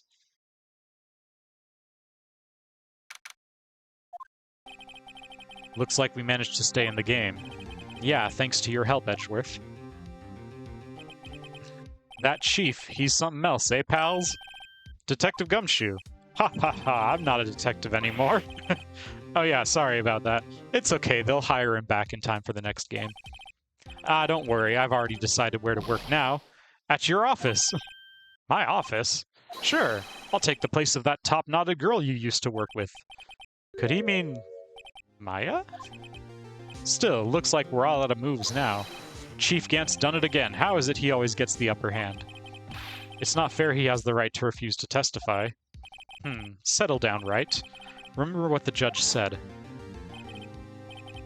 That is not a right to be casually invoked. There are certain risks to be considered. Risks? What did he mean by that? It's simple. If the chief refuses to testify, the opposite also holds true. You mean he forfeits his right to say anything too? Who was that? Of course it was Emma. Emma, are you okay? Yeah, when I came to, I was in the medical office. I've been listening to the trial from the gallery. The court has like a nurse's room? Okay. Emma, I'm sorry for what I said before. No, don't be. It was the truth. You know, it's funny. I almost feel somehow relieved. Relieved? Yeah, now I finally know what really happened. To think that all this time, my sister was being blackmailed by that terrible man. And she did it all just to protect me. Ever since her appointment as chief prosecutor, everyone who knew her said she changed. Perhaps it was easier that way for her. What do you mean? What do you think I mean? To follow Chief Gant's orders. She must have shut herself up deep inside, to force herself to do anything and everything the chief told her to do. That must be why she became so cold as ice. Willing to sack? It was all my fault. It's all because I murdered Mr. Marshall. Hey, don't go blaming yourself now. If you want to blame anyone, blame society, pal. That's what I do, baby. Blame society. Chief Gant may be able to fool everyone else with his forgery, but he can't fool my memory. I remember now. I knocked Mr. Marshall into that armor. I see. Well, we'd better get back. Time for the final act. Emma, why don't you wait here? No, I'm going with you. I want to be there. When Lana tells the truth. Oh, that's pretty epic. Let's go, Wright. It's time to end this. It's time to close the book on us. All right, we made it through that second section, and I believe this next section is the final, for real final section. So, we are once again going to press the start button. Well, okay, we're going to wait for this little thing to play out.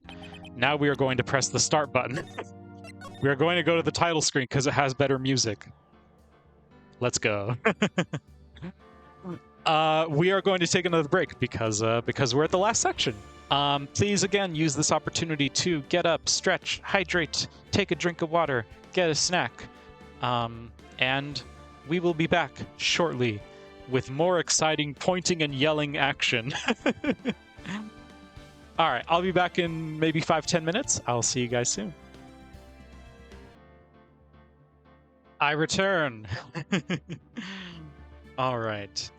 I'm seeing here, it looks like okay, so at the start of stream, we were dropping a ton of frames, and that was when I had to restart, and then I had no audio, and I had to restart again, but it looks like we've dropped a handful of frames, but it's only at 2%, so I'm hoping that's okay. I'm hoping nothing horrible happened. Well, I hope you had a nice drink of water. Let us go for it.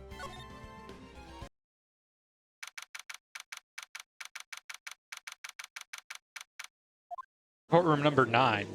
Aren't we usually in courtroom number 3? These are the very small details that I notice sometimes. Now then. Whoops. Will the defendant, Ms. Lana Skye, please take the stand? Oh, I didn't catch the Mime Jr. Ms. Lana Skye, you are the chief prosecutor. I'm sure you're aware of what is required of you. But Mr. Edgeworth, you already know everything. You know all that I've done these past 2 years. Please provide the court with your testimony, Ms. Skye. And remember, you are under oath. We want to hear the truth. Yeah, oath means nothing in this game, though. Lana, no matter what happens, I'll always be your sister. Now then, your testimony, if you will. First, tell us about your relationship with Chief Gant. Everything hinges on your testimony. You're the only chance we have to get Gant.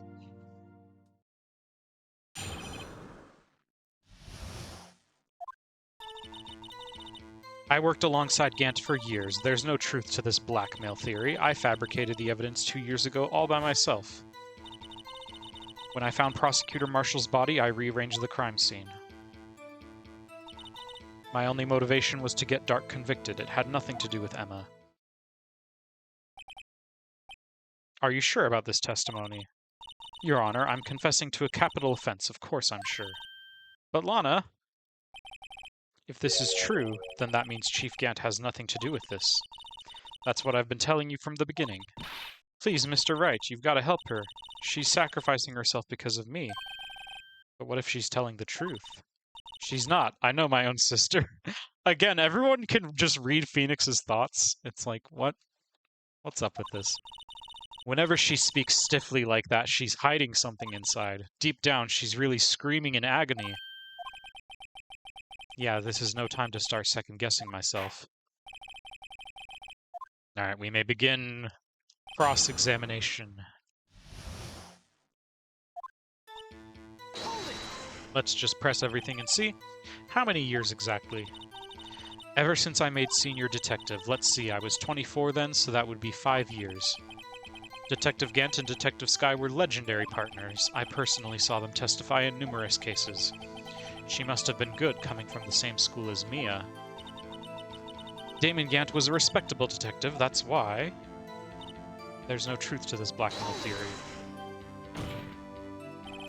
But think about it, Ms. Skye. You didn't murder Detective Goodman. You told us as much yesterday in jail. You still don't get it, do you, Mr. Wright?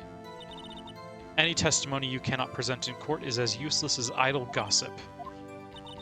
I stabbed Detective Goodman with a knife.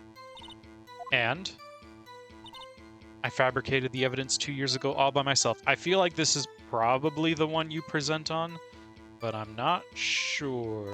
Might have to check. Did you do so to help your sister? Joe Dark was a serial killer. My sister almost became his last victim that day. I didn't want that incident to ruin her life. But what she did was justifiable self-defense. She wouldn't have been charged with anything. She would have. That's not the point.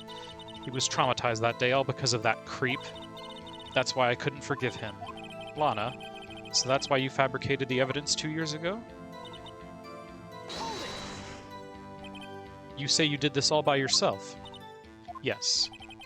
Would you mind telling us what you found when you arrived at the crime scene? It seems I was the first person to discover the scene. The broken prosecutor award knife was stuck in the victim's body. What? But Prosecutor Marshall died from an unfortunate accident. That's only a situation you dreamed was possible. The reality is, it wasn't my sister who took the prosecutor's life. Fantasize all you want, Mr. Wright, but I'll never change this statement. You mean Prosecutor Marshall wound up being killed by Dark? Something like that. If that is so, what happened to the other murder weapon? Dark was carrying a switchblade knife. Oh, that was lying on the floor a little distance away. It was probably knocked away in the struggle. That's not how it went down. She's trying to cover up her lies with more lies. All just to protect me, says Emma. So when you found the scene like this, what did you do? After all, this is what everything boils down to. I broke off the tip of Dark's knife, planted it inside the wound, then moved the body. Okay, so we did have to press on that to get her to say something. You planted the tip of Dark's knife in the victim's wound, and then you moved the body? What? This is crazy. Why would you do that? You of all people should know, Edgeworth. You've always had a good head on your shoulders. My head isn't that bad, but maybe I ought to ask for the sake of others. Why did you plant the knife? Or why did you move the body? That might actually be the better question. When you showed up on the scene, where exactly was the victim's body? It was where you deduced it was, by Chief Gant's desk. But the body was found by your desk. Why did you move it there? The reason for that is simple. Let's have the witness explain this in more detail. The reason Ms. Skye moved the body. The pieces of the jar that shattered during the events threatened my plan. How so? Pieces of the jar, you mean? Yes, that wretched jar you showed us earlier. In order to show that Dark committed the crime, I felt it would be more expedient to move the body. So, when you first found the body, the jar was already... Of course, it had been shattered to pieces. If you looked at the crime scene, it would be clear right away what happened.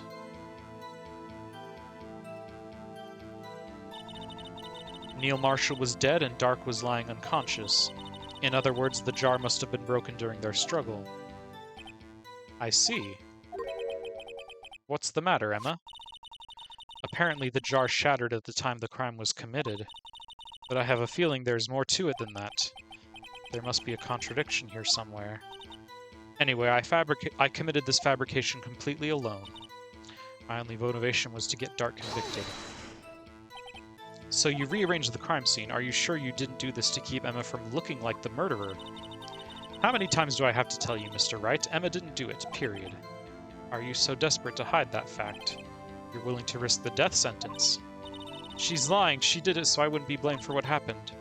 In any case, as a prosecutor, what I've done is unpardonable. There's nothing I can do to make up for my actions.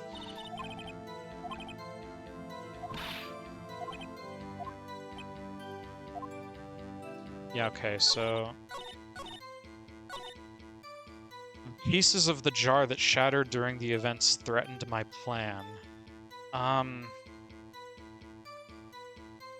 Does that contradict the drawing? Because the drawing shows that the jar...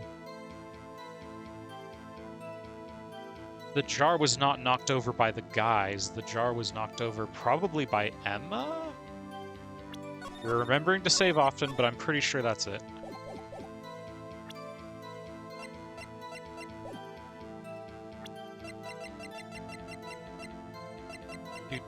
We gotta scroll all the way over. All the way over. The evidence list, right? The evidence list has the drawing on the back. Yeah. Objection! Nope, that's not it. You can tell when the music doesn't stop. Let me just look at this again. What did she say again?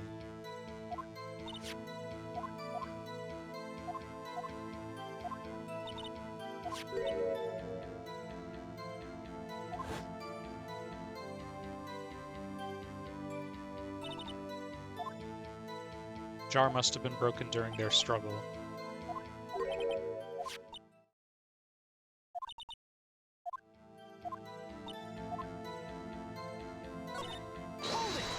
Oh, shoot. I didn't mean to do that. We're watching it again. We're watching it again.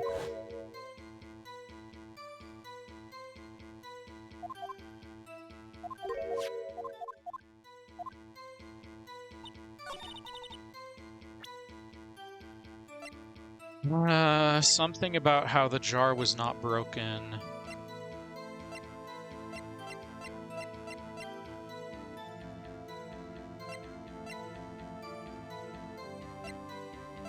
Oh, there was the claim earlier that someone's name was drawn on the jar. Emma's name was written on the jar, but her name couldn't be written on the jar if it was already broken. There we go. There we go. Miss Sky, I understand how you feel. You committed that crime 2 years ago to protect your sister. You mean the forgery at the scene where Neil Marshall was murdered? If that truth were to be exposed now, the past 2 years of your life will have been in vain. Even so, I am compelled to bring to everyone's attention a significant contradiction within your testimony. A contradiction in my testimony? I would never. You testified, and I quote, "The pieces of the jar that shattered during the events threatened my plan." That's right. Do you have a problem with that? It's a simple oversight, really. You see, a message was written on this jar with the victim's blood. Yes, the prosecutor must have written it in his final moments. Exactly so, and this is where the contradiction lies. In order for the victim to be able to write this message on the jar, it must not yet have been broken before he died. Ah. Table slam. He couldn't have written Emma's name on a shattered jar. Order. Your Honor, it would appear more information is needed in regard to this jar and its bloody message. We're taking that literally, not in the British sense. We may be missing something critical here. Something critical? Chief Prosecutor, it seems you're as in the dark as we are about the truth towards which we're headed. What? Just tell us exactly what you saw. We'll piece together the information to arrive at the truth. Very well, the witness may now continue her testimony. She seems angry. I immediately noticed the blood traces on the jar, but it was dark in the room and I didn't have time to check it out. To be safe, I wiped away the blood. The fragments were large, so I'm sure I got them all. All I could think about was wiping them clean before they were discovered. You mean you were the one who wiped away the message in blood? I wasn't chief prosecutor at the time. She didn't think Dark was the real murderer. That's why she tried to erase the real evidence. That's okay. She's saying she saw the message and tried to wipe it away. So the jar was already broken? It's a miracle that thing hadn't broken earlier. It certainly looks as feeble as the defense's case. Oh my gosh. But not as feeble as the judge's judgment. You were an ace detective who never missed a detail. Do you really expect us to believe you didn't investigate what was written on the jar pieces? Normally I would have. But it was dark in the room and I didn't have time to check it out. So you didn't know your sister's name was written on the jar? No. If I had known, I would have gathered all the pieces and ground them to dust. Well, that helps my case. Lana, you do that for me? It seems you two might make up yet. Anyway, I just barely had enough time to move the body as it was. If someone happened upon the scene, you'd lose your chance to erase the evidence. You must have been in a hurry. I knew I had to destroy the evidence before anyone came. This is rather shocking. To be safe, I wiped away the blood, but you didn't get all of it. I'm afraid this action of yours reveals what really happened. What do you mean? If you really thought Dark killed Prosecutor Marshall, you wouldn't have wiped away the blood. What else could I have done in that situation? Lana, I only had a few moments. There wasn't enough time for me to do anything else but gather up the pieces. Fragments were large, so I'm sure I got them all. Wasn't there one that was missing? Or, well, there's the one that was in Chief Gant's room, but I'm not sure if that's exactly what she means by that. Let's see. But how could you see with the power out? It should have been pitch black in that office. A detective is always prepared, Mr. Wright. Even now, I always carry a pocket light and a camera with me. Even I carry a bottle of emergency luminol wherever I go. I never miss anything. I got every last piece. All I could think about was wiping them clean before they were discovered. So you illegally rearranged the crime scene? Yes, I don't have any excuse for my actions. I'm so sorry, Lana. I didn't know. I've treated you so badly all this time. It's not too late. There's still plenty of time to make up.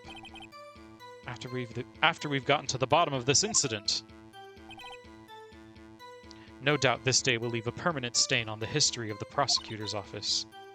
More contradictions have surfaced in her testimony. Your sister's really putting up a fight. She must really care about you. Still, she's not doing this the right way. There's one final possibility that might turn everything around. I'm pretty sure this is the one, but do we present the jar and say there was a piece missing? Is that the deal? Okay, we are remembering to save often. See, Phoenix says he's figured out all the contradictions, but I'm like, well, I haven't.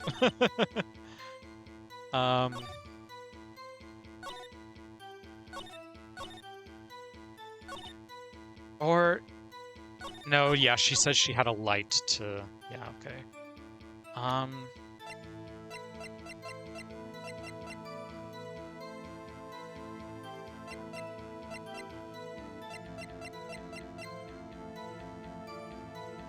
Yeah, let's just try this. Okay, that was it. Okay. Miss Sky, I believe this jar conceals a truth even you were unaware of. What? We found the final piece of this jar in Chief Gant's safe. In the chief's safe? But how? we just broke into it, that's how. She really didn't know. Okay, so yeah, okay. There's something even more disturbing about that final piece. There was still blood on it. But the witness just testified that she gathered every last piece and wiped the blood off of them. Yes, which leaves us with only one explanation. On the night Prosecutor Marshall was murdered, you were not the first one to show up on the scene. Ooh. Chief Gant got there before you. Objection. But couldn't the defendant have simply missed a piece? See, that's what I was thinking. That's why I almost didn't want to click it. I'm afraid that's unlikely. The pieces are too big for anyone to miss, let alone an ace detective. That may well be, but everyone makes mistakes. Even I once wasted an entire day looking for my dentures. They were in my mouth all along. Can you believe that? I can relate to that, though. Have you forgotten, Your Honor? I lost my I have a little pill holder. It's one of those ones that has the days of the week on it. And it's fairly large, but I lost it. It's amazing how I can lose something that's, fairly large. It's like the size of a tree branch. Okay, maybe not a big tree branch, a little tree branch. Have you forgotten, Your Honor, when this witness arrived at the scene, the jar was already broken? Oh, that. There's no way a name could have been written on a shattered jar. Another person discovered the scene prior to the witness. I hope you're not implying that person was Chief Gant at the time he was looking for Dark downstairs. Besides, even if he was there first, why would he break the jar? The question is, if he did arrive there first, why did he hide that fact for 2 years? Well, Your Honor, could you answer us that? Okay, don't intimidate the judge like that. Don't intimidate him with the wavy blue lines. No! We were going to get lunch together. Wait, I'm not the one on trial here. Damon Gant arrived at the crime scene prior to the witness. He proceeded to break the jar and purposefully hid one of the broken pieces. Question, what is this action called? Fabrication of evidence. I think concealing evidence? I don't know. But why would Chief Gant do that? In light of what happened afterwards, isn't it clear? What happened afterwards? Discovering the scene, Lana Skye believed her sister Emma had killed the victim. Determined to help her sister, she sought Gant's aid. Lending her his aid, Gant helped her create evidence that incriminated Dark, sparing Emma, and therein lies the reason. The reason why Ms. Skye became the Chief's puppet. Oh, she bit her thumb so hard it bled? No, I did it on my own. Please, sis, stop trying to protect the Chief. I can't watch you suffer anymore for my sake. No, you didn't. It wasn't you, Emma. You didn't kill anyone. Don't believe anything Mr. Wright says. Defense attorneys make up the most foul lies to defend their clients. I think we're trying to defend Emma in the end, right? Foul lies? Imagine that coming from my own client. I guess you do seem the type who likes to twist the truth. Wait a minute. What if we're still smack dab in the middle of Gant's trap? Is something wrong, Mr. Wright? Lana may be right after all. What do you mean, Wright? So you do tell foul lies then, Mr. Wright? Oh, jeez. Ms. Skye, please testify once more. But if evidence was fabricated behind your back, then Emma's accidental killing of Prosecutor Marshall might also be a lie. But I do remember knocking over Mr. Marshall. Ms. Skye, if you will. I can't. There's nothing to be afraid of anymore. This cross-examination may not change a thing. However, there is a possibility that it will if you tell the truth. Very well. I'll testify about what I really saw. This time I'm telling the truth. For real, no cap.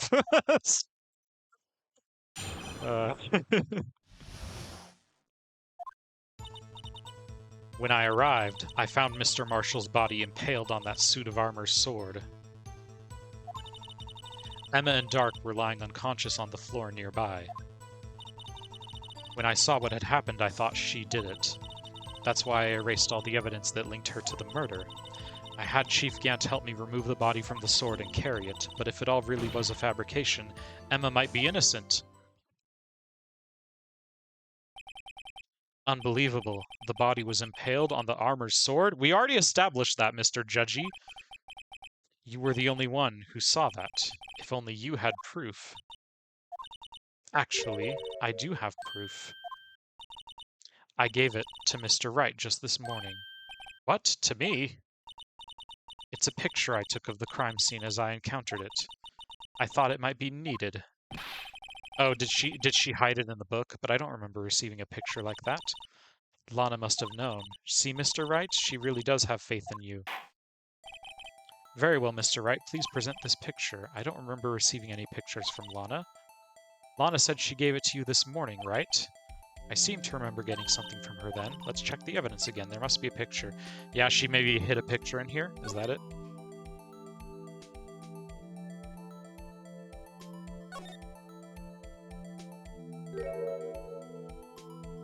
Oh, that's a rather gruesome picture. Hey, there's a picture here. Oh boy. Oh my. This is the actual crime scene. No other detective saw the crime scene like this, because I contacted Criminal Affairs only after I had rearranged everything. Excuse me. Lana's picture inserted into court record. Okay. Gasp! Mr. Wright, that piece cut out from his vest, could that be? The cloth we found inside Chief Gant's safe.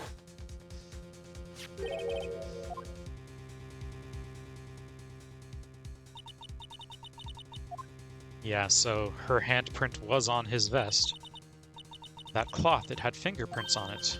Whose ever fingerprints those are must be the real murderer. Well, they're yours, Emma. Sorry to tell you that. Those fingerprints, they're yours, Emma. Why are your lips turning all purple, Mr. Wright? Oh, suddenly you lose the ability to read minds, huh? Anyway, let's get on with the cross-examination. So long as you tell the truth, we should be able to flesh out the real murderer. Very well, the defense may begin its cross-examination. Hooray!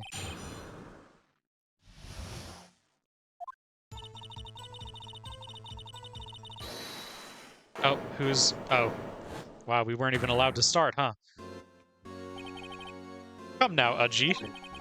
This is the poorest excuse for a trial I've ever seen. Chief Gant. What, now you want to make me out as the bad guy too? If so, I'd like to put in a word or two in my defense. I'm afraid it's too late for that. What? You already declined to testify. That means you forfeited your right to make statements of any sort. He's gonna undecline now. This must be that risk we were talking about earlier. Just sit back, relax, and enjoy the sound of the noose tightening around your own neck. Oh my gosh.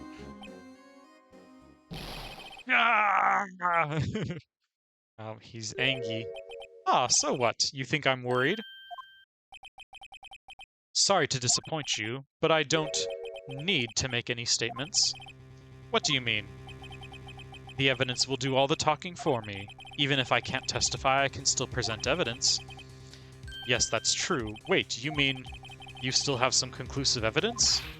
No, I don't, but someone does. Someone? So, what's your excuse, Righto? Why have you been keeping quiet about it? You do have something to show us, right? Something that proves who knocked over Neil Marshall, causing his death. This is where I believe... Yeah, this is where you can get the instant game over, I'm pretty sure. Conclusive evidence that leaves no room for doubt. Is this true, Mr. Wright? If I show that piece of evidence now, Emma's sure to be made out as the murderer. Mr. Wright, if you have any more evidence, present it now, and if you try to conceal anything, you will be the one appearing before the Board of Inquiries. What do I do now? I'd better think through this carefully. I can't afford to make the wrong decision. Should I present that piece of evidence? One that shows who really killed Prosecutor Marshall. Yeah, I think we say no, we can't. Your Honor, I don't have any evidence I can present at this point in time. What? You lie. Chief Gant, you opened my safe. I know what you took. I know you took what was inside. The conclusive evidence. I don't know what you're talking about. Mr. Wright, why don't you show them? We found it together. Oh, I see. It's because you know the truth, don't you? You know whose fingerprints are on it. That's why you won't present it. What are you talking about, Chief Gant? Can't you figure it out? Take a good look at this picture. See the victim's vest? Notice anything? Wait, was I supposed to present, or was I supposed to say I can't present it? Oh my gosh, am I dumb? Am I bad? Am I horrible? Am I bad at my job?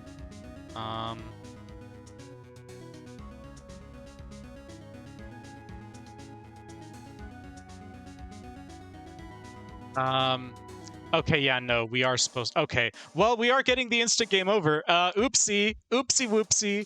We triggered the instant game over. Uh-oh. Should we just let this play out? I mean, I guess since we're already doing it, okay. Okay, I'm bad at video games. Let's let the instant game over play out. It looks like part of it's been cut out for some reason. You mean you had this in your safe? That means you, the chief of police, have been concealing evidence. This is going to be the biggest scandal in the history of the police department.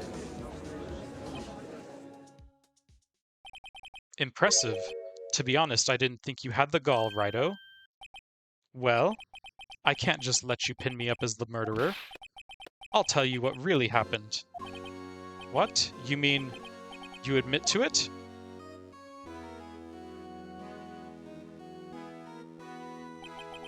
I was the first person to arrive at the crime scene that day. It then occurred to me that I could use the situation to control Lana. So you really were manipulating her. I knew Lana. If I made it look like the blame lay with her sister, that when she saw the scene she would ask for my aid. So you assisted Ms. Sky. I told her to arrange all the evidence. I had her plant the knife tip in the victim's body and move the body across the room. And I ended up using that evidence to get Joe Dart convicted. When I tampered with the crime scene, I hid 2 pieces of evidence. This was before Lana arrived at the scene, mind you. 2 pieces of evidence? You mean those items in your safe? But why? For insurance, of course. Insurance? It was sure my plan would work, but it's always best to be prepared for the worst. I wasn't about to let anyone blame me for a murder that girl committed. You mean you were calculating that far ahead while forging the evidence? What do you take me for? A fool? I didn't make police chief by dumb luck. See this jar fragment? I hid the most legible part of Emma's name. I didn't expect Lana to go and wipe the blood off all the pieces. But if you fabricated all the evidence, what's to say you didn't fabricate the message on this jar, too? Some people just don't know when to quit, do they? That's why I kept one more item for insurance. You mean that piece of cloth? Come on, Righto, cough it up already. I know you have it. What are you waiting for, Mr. Wright? So you admit to it then, Chief Gant, that you were hiding the cloth you cut off the victim's vest in your safe. Yes, I admit it. I didn't want to have to do that being chief and all, but it's a lot better than being portrayed as a murderer. Well, Mr. Wright, what do you have to say for yourself? Just a moment ago, you said you didn't have any evidence that you could present. Foolish move, Righto. You should have shown it then before it was too late. It's been a long battle, but the moment of truth has finally arrived. As long as I don't mess up here, victory is mine. Wait. I was confused. I thought I triggered the instant game over. Hold on.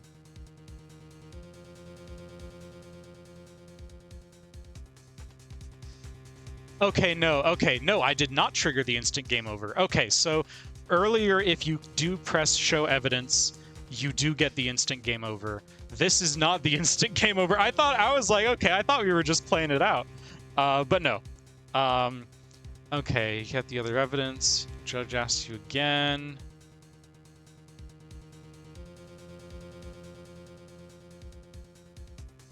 Okay. Sorry, I just had to check because I was like, wait, I thought I triggered... I was confused because I thought I had triggered the instant game over. And I was being a silly Billy. As long as I don't mess up, your victory is mine. Your Honor, I do have evidence to present now. Alright then, let's see this conclusive evidence. The evidence that shows who actually murdered Prosecutor Marshall. And now we present the cloth. Let me verify this once more. On the day of the crime, you personally cut out this piece of the victim's vest. Oh yes, at last you finally brought it out into the open.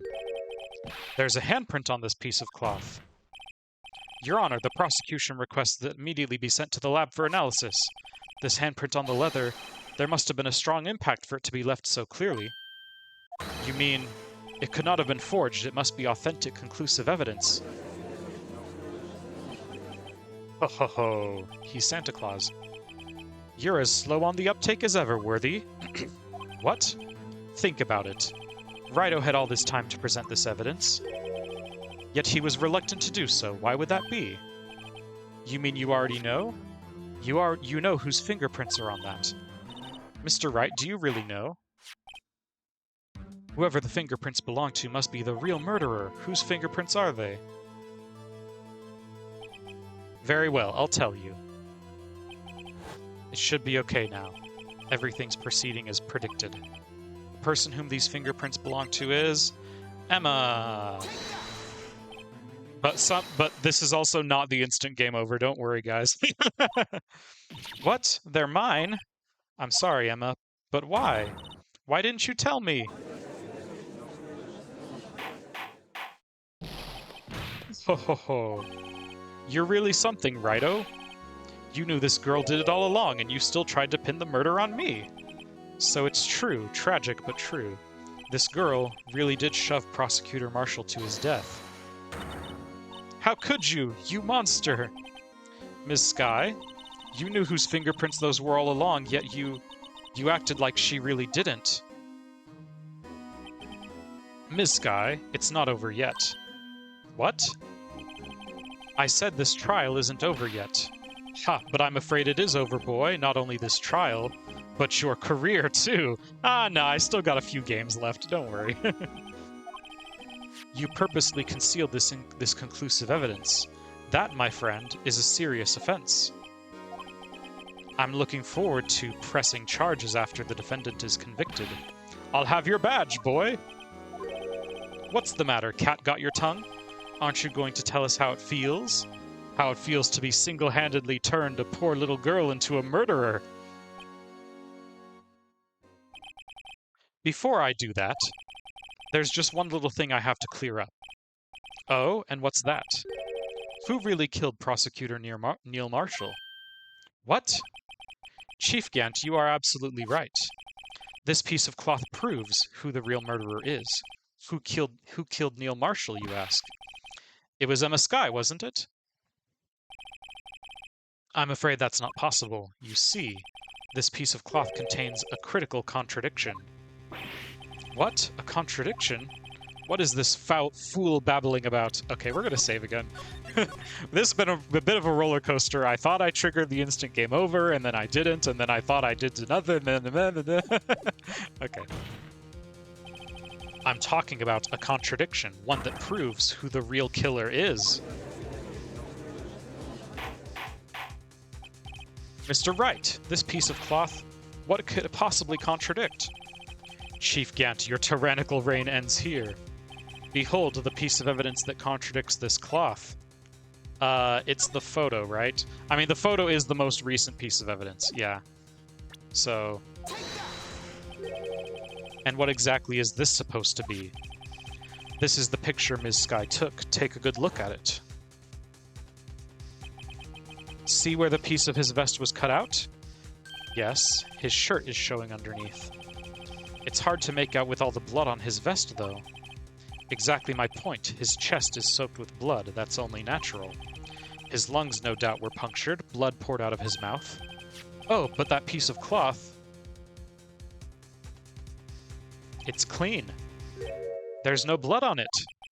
Ah! Since Emma Sky's fingerprints are on this cloth, there's no doubt that she shoved the prosecutor aside. However, Mr. Marshall was not impaled on the sword at that time. Oh, and we get the cornered music. Let's go. Okay. This is nonsense. Now then, Chief Gant, let me ask you something. Prosecutor Marshall was not impaled when he was shoved aside. He most likely hit his head on the ground and was knocked out. If so, then tell me, who could it have been? Who could have arrived at the scene before Ms. Lana Sky, picked up the unconscious prosecutor, and impaled him on the armor's sword? Then, to make it look like Emma was responsible for the prosecutor's death, said person proceeded to write her name on the jar with the victim's blood, which is the second time that has happened in this game. A jar that they then broke on purpose to leave behind a clue and make Lana believe her sister did it. Remember what you admitted only moments ago, that you personally cut out this bloodless piece of the victim's vest. Ironic, isn't it? Though through the very act of creating insurance, you proved that you were the actual murderer. No! It's finally all over. Although, weren't we supposed to... Something with the Book of Evidence Law, right? Or maybe not. I don't know. Something? Objection. Oh, he's objecting. Oh, ho, ho, ho, ho. That was close, Righto. You almost had me. Sorry, but you'll have to do better than that. I refute your allegations. What do you mean you refute his allegations? You see, that piece of cloth is illegal evidence. Okay, yeah, no, I was right. I was getting ahead of myself. I was just getting a little ahead of myself here. What nonsense is this? Illegal evidence cannot be used to convict a suspect. Remember, Aji. Earlier, old Righto here concealed that piece of cloth.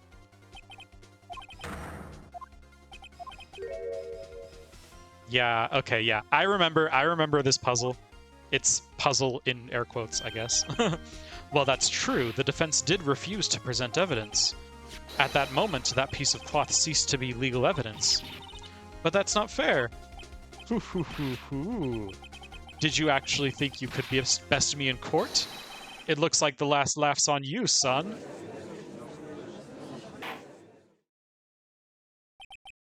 I'm afraid Mr. Gant's claim is legally correct. Well, Mr. Edgeworth? True, illegal evidence cannot be used to convict a person. Assuming, of course, that the evidence is indeed illegal. Well, Mr. Wright? It seems at last. The time for me to reveal my plan has finally arrived. Mr. Wright, do you admit to it that you purposefully and illegally concealed this piece of cloth? I didn't. Yeah, I'm pretty sure that's the correct one. I admit I refused to present it at one point. Aha, so the evidence is illegal. No, it isn't, Mr. Gant. Huh? It's not that I didn't present evidence then, it's that I couldn't. What do you mean you couldn't? There are certain procedures involved when presenting evidence. No, Aji, don't listen to his lies. He's nothing but a coward. You can't really believe him. There is only one issue left to be resolved in this trial. Is this evidence legal or not? Very well, let us settle this once and for all. Earlier, you refused to present evidence. If you can prove your conduct was not in violation of the law, then do so now. And here's where we present the Book of Evidence Law. Yeah. See, I was like, I swear we have to present this at some point, and it's right here. Yeah. Take that, you moron. This is my proof, Your Honor. Evidence Law. What's this? I've done my homework too, Chief. Indeed, Emma Sky's fingerprints were on this piece of cloth. However, at that point in time, this was merely a piece of cloth, nothing more. What? You see, it's written right here in this book, the second rule of evidence law. Rule 1. No evidence shall be shown without the approval of the police department. I found this piece of evidence myself inside your safe. It goes without saying, I did not have approval from the police department. Rule 2. Unregistered evidence presented must be relevant to the case on trial. And here is the crux of the matter. You see, at the time it was impossible for me to prove the relevance between the cloth and the SL9 incident. What? What kind of nonsense is this? You want relevancy? Just take one look at this picture and... Sorry, but can you recall, when was that picture presented? That was shown only a few moments ago. No. He's right. At the beginning of today's trial, that piece of cloth was still meaningless. The person who gave it value as evidence was you, Damon Gant. You yourself confessed to a certain truth. Let me verify this once more. On the day of the crime, you personally cut this piece of the victim's vest. Oh, yes. No! I need to do a better scream than that. No! It was then that you approved this cloth as conclusive evidence. Yes, you, the chief of police, personally approved this cloth. The only person who could have cut this from the victim's vest is the one who stood before Prosecutor Marshall in his final moments. In other words, the real murderer, and there's only one person who that could be. Damon Gant, the killer was you! And the wavy blue lines behind me prove it! Nope, he's suddenly he's suddenly laughing. Nope. Ho-ho! He's... Ho-ho-ho-ho-ho! Oh, wow. Oh, my guy. My guy! He laughed so hard that he died. I knew I should have gotten rid of him. Oh, jeez. We're getting the confession now.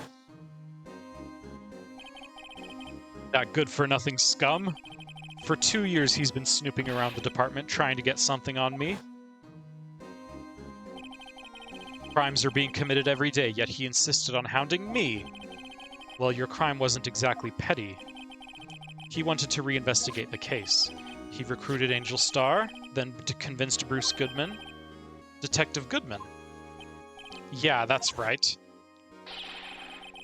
If the evidence is transferred, I'll lose my only chance to find out the truth. Please, you've got to help me. Goodman turned him down, as he ought to. Still, Jake Marshall didn't know when to quit. He stole Goodman's ID card and tried to take the evidence. Goodman came to me that day. He wanted to file a lost item report. I went with him to the evidence room. Then all of a sudden, he decided to speak out. What are you talking about, Goodman? Can you please reopen the investigation, Chief? We can't transfer the evidence out. There are too many questions left unanswered.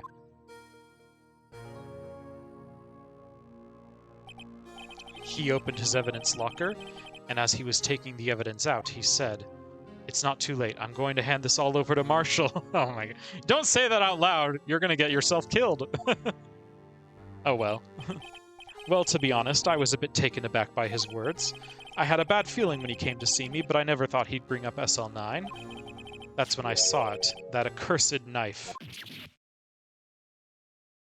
And he freaking stabbed him. Oh my goodness. I couldn't just pull it out. Doing so would have only led to more blood, making it near impossible to hide your crime. Even so, the blood was just pouring out. I didn't know who might stumble in, so I hurried to wipe it up. I was worrying so much about the floor, I didn't realize my fatal mistake. The bloody handprint on Detective Gumshoe's locker. I used to be known as the crime computer, just bringing up his nickname at the very last minute. But everyone has to start somewhere, I guess. I was too nervous. I had no business doing any of it. Then you put the body in my car? I'm sorry, I couldn't think of any other way to move the body. I broke your trunk, but what's the big deal? You make a lot more than us detectives ever will. Grr. Grr. Leaving the prosecution's car aside, how could you get Ms. Skye involved in all of this?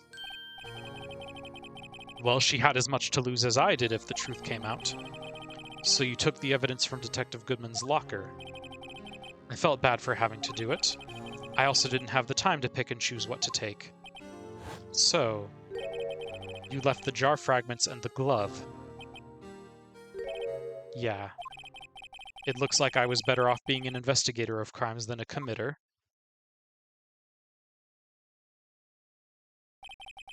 They all did their best to get in my way. I've got to hand it to them. They do their jobs well, much to my dismay. I feel like I'm still slightly lost on how he murdered Neil. Maybe I'll have to watch this over again and see. I feel like I'm still slightly lost on that, because did he have a motive for murdering Neil? Or I don't know, dude. Fake evidence doesn't hold up very well upon close examination. You must have known that. Tell me, Worthy, why do you stand in court? Me? You despise criminals. I can feel it. You and me, we're the same. One day you'll understand. Oh, believe me, you will. You're just one man. You'll see what it really takes to bring them down once you try to go it alone. I'm assuming that's meant to be more like foreshadowing for a future game, but... Well, looks like it's time to say goodbye. Oh, Udgy. What? Looks like we'll have to cancel that lunch date. Sorry, old friend. I'm sorry too, Damon Gant. I knew you as you used to be long ago. You were once a fine investigator and an example to others on the force. I'm sorry to learn that you are no longer that person. Those days are gone now, Udgy. Thanks for all the memories, though. Don't worry, you'll be fine. Now you have Wright here, and Worthy. With these two around, you can't go wrong. In fact, I can hear them already. The melodious sounds of a new beginning. Okay, sure.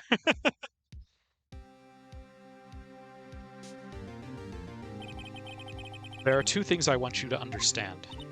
Yes? First, your sister never hurt anyone. Second, Damon Gant betrayed you from the beginning. You see, Ms. Skye, you no longer have any reason to keep silent. You're right. When this trial is over, I'll tell everything. All that I've done these past 2 years. I'll get an epic book deal! It'll be great. It'll be a bestseller. from the time I had Gant help me forge evidence up until today. So, it seems all the questions raised in this trial have been answered. I'm sorry, Ms. Sky, I couldn't get you out of all your trouble. My, what high standards you have for a rookie. I can see why Mia thought so highly of you. Who knows, a few years from now, you just might make it to the top. Oh, she smiled for the first time ever. I owe you my thanks, Mr. Wright. Miss Sky. And to you too, Mr. Edgeworth. You've suffered every bit as much as I have over these past few days. Believe me, I know how much of an ordeal it's been for you. It was nothing. Liar. I was worried the pressure might break you, and yet, you rose above it all and guided Mr. Wright to victory. You've done well, Mr. Edgeworth. Stop it! I only did my job. In light of this case, it seems a good self-examining is in order for all of us. Ms. Sky. Yes, Your Honor? You are innocent of murder. However, although the chief blackmailed you, the fact is you still acted as his accomplice. A trial will be scheduled for those crimes at a later date. Yes, I understand, Your Honor. Is there something amusing about all of this? Why are you smiling? It's been a long time, Your Honor. A long time since I felt free of these heavy chains. Aw. Well, this trial has gone on far too long already. Regarding the charge of murder, this court finds the defendant, Ms. Lana Sky, not a stabber. Not guilty. I feel like I try to come up with a joke each time, and it never works. I'm sorry.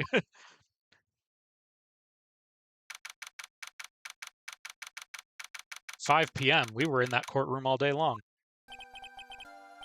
At long last, it's finally over. Emma? Why the long face? I'm sorry your sister didn't get completely off the hook, but at least she wasn't convicted for a murder she didn't commit. No, that's not it. Just now, after the trial ended. I can see why Mia Face thought so highly of you. I owe you my thanks, Mr. Wright. And to you too, Mr. Edgeworth. Oh, she didn't thank me? She didn't thank her sister? You know, I did my best too, but Lana didn't say a single word to me. Keep I'm not interrupting anything, pals. Gumshoe, you're never interrupting. You always show up at the best possible time. Oh, guess I am. I'll come back later. Wait, Detective Gumshoe, what is it? You're doing this on purpose, aren't you? Making a detective run around while on duty? And to top it off, you call me here? I've seen happier people at funerals. You said that line earlier, didn't you? Hey, lighten up, pals. I'm only kidding. Oh, are you here because of my sister again? Nope, not this time. I came today because of you, pal. Me? That's right. I thought you'd like to see someone. Ah. Lana! Should you be doing this? She's still under arrest, you know. Well, I won't tell if you won't. Emma, I owe you an apology. It's okay, sis. Don't worry about it. That day 2 years ago was the first time in my life I ever panicked. It was all I could do to keep myself from screaming. All I could think about was keeping you from getting wrapped up in that mess. Sis, I asked Gant to help me cover up the truth. I thought I was doing it for your sake, but now I realize I was wrong. I changed after that day. I had to. It was the only way I could make it through the past 2 years. I knew how much I was hurting you by distancing myself, but I couldn't bring myself to tell you what I did. I was scared. Scared that you'd look at me with those eyes of yours. With those beautiful eyes. No, I'm just kidding. I was scared of how you'd react if you knew. But sis, you were only doing it for me. No. I turned my back on you that day. In hiding what I believed to be the truth, I was deceiving you. Sis, I'm such a fool. I'm such a fool. Okay. It took me all this time to realize it. Emma, I'm so sorry. But sis, but dad! Sorry, that was just... I was just watching Lythero earlier today, and his, but dad!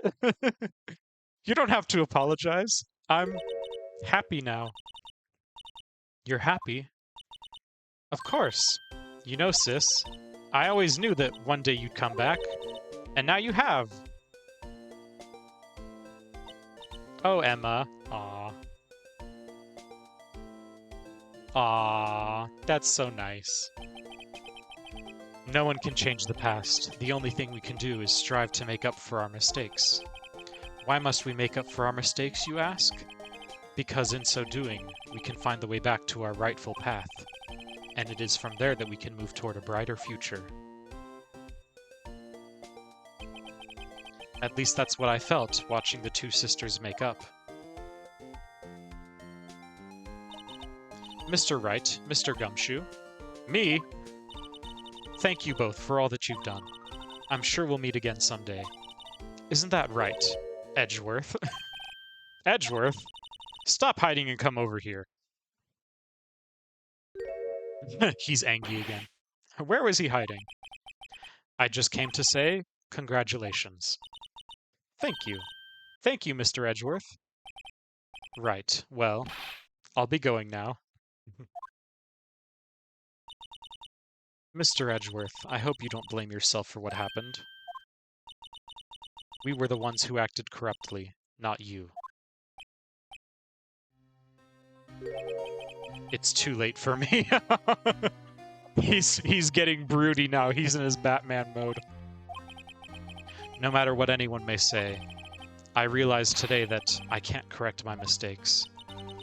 Mr. Edgeworth, not only that, but I don't even trust myself anymore. Chief Gant was right. You despise criminals, I can feel it. You and me, we're the same. One day you'll understand. Oh, believe me, you will. You're just one man. You'll see what it really takes to bring them down once you try to go it alone. I do despise criminals. I plan to dedicate my entire life to fighting them. But in order to fight crime on my own, I need a weapon. It's scary, but I've known this to be true for quite some time now. But Edgeworth, who knows? Given enough time, I might have tried to pull something like Chief Gant did. That thought terrifies me. That's why I can't continue on as a prosecutor. Edgeworth, don't you understand? Damon Gant and your mentor, Manfred von Karma, were both the best of the best when it came to fighting crime. But they both made the same mistake.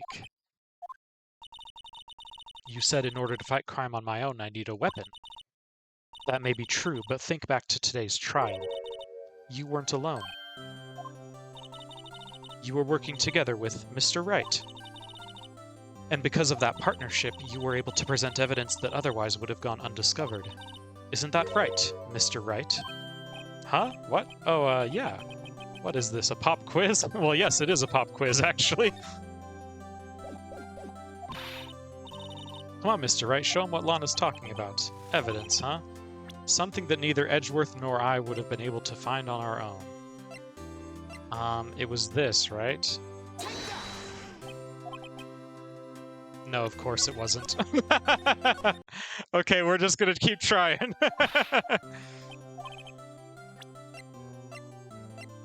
The cloth?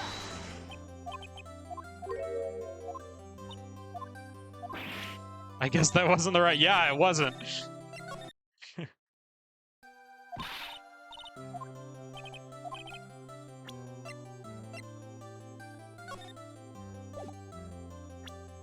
Something that neither Edgeworth nor I would have been able to find out on our own.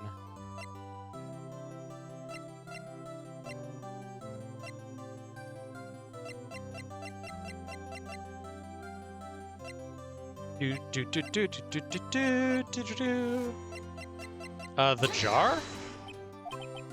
Okay, I'm frustrated. What is it?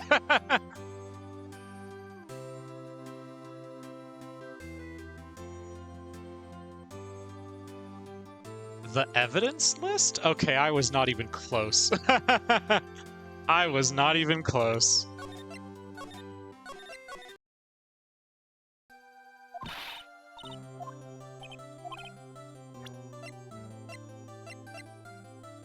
Oh, I get it though, because it's they had to put the two pieces together. Okay, it makes sense.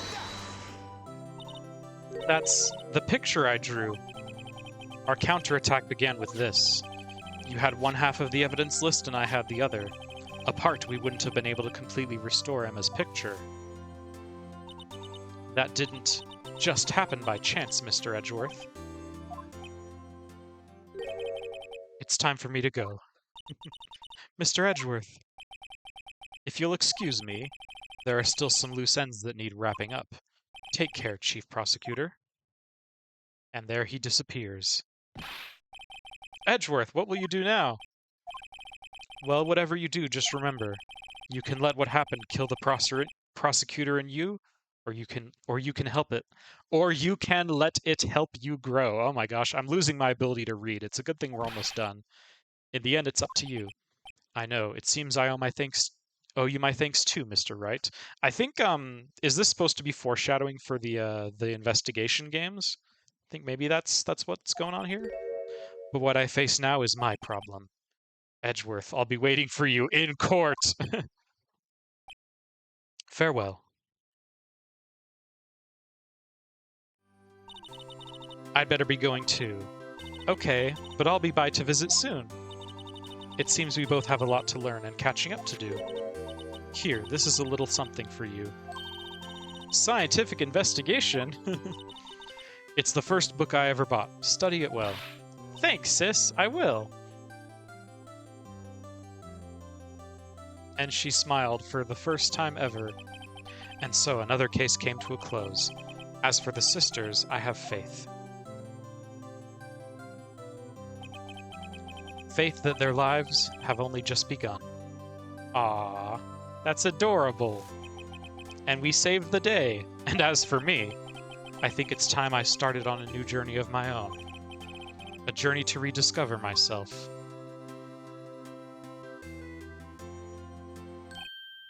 Well, don't just go trekking off yet, pal. Huh? What is it, detective?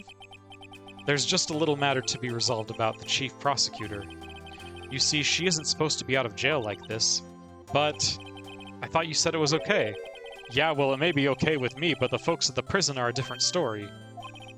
Basically, I had to bribe a guard in order to sneak her out for 30 minutes. Oh my gosh. Believe me, it wasn't cheap either. Huh? Way to go, detective. I didn't know you had a wild side.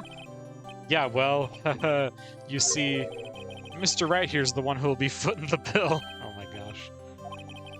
What, you think I could afford it with my salary? You gotta be kidding me, pal. Huh? Huh? Yep, Mr. Wright's eternally broke. Thank you, Mr. Wright, you're the best. Why is it I suddenly feel like I want to scream? Hey, I got an idea. Why don't we all go pay it off together? Yeah, that's a great idea. Come on, guys. Let's go. Objection! And he objects to being told to pay the bill. Well, that was interesting. Oh, let's see, what is this? I arranged for a friend of mine in Europe to take care of Emma. I hope she'll be pleased to study under a top coroner. As for me, this affair has pretty much ended my days at the prosecutor's office. Still, I'll manage to find my way back to the field somehow. Then I'll be able to investigate crimes together with Emma. I totally forgot it was going to still give us some text to read.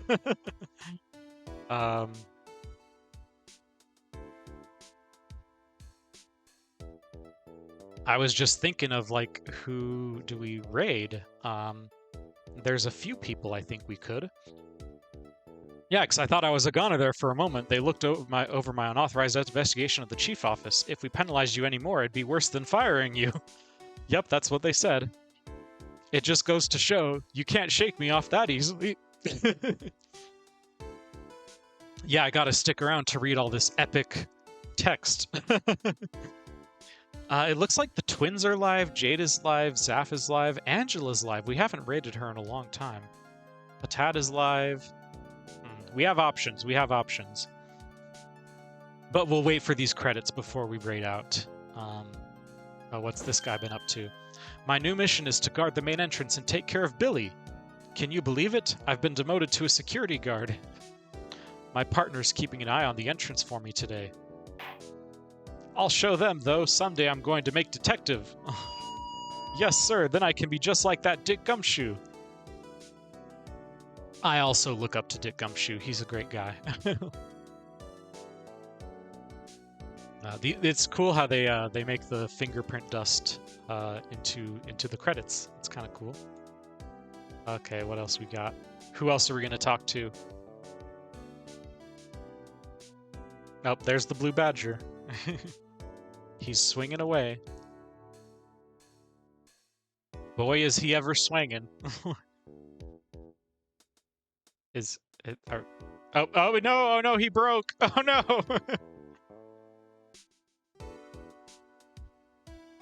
I can't believe he broke.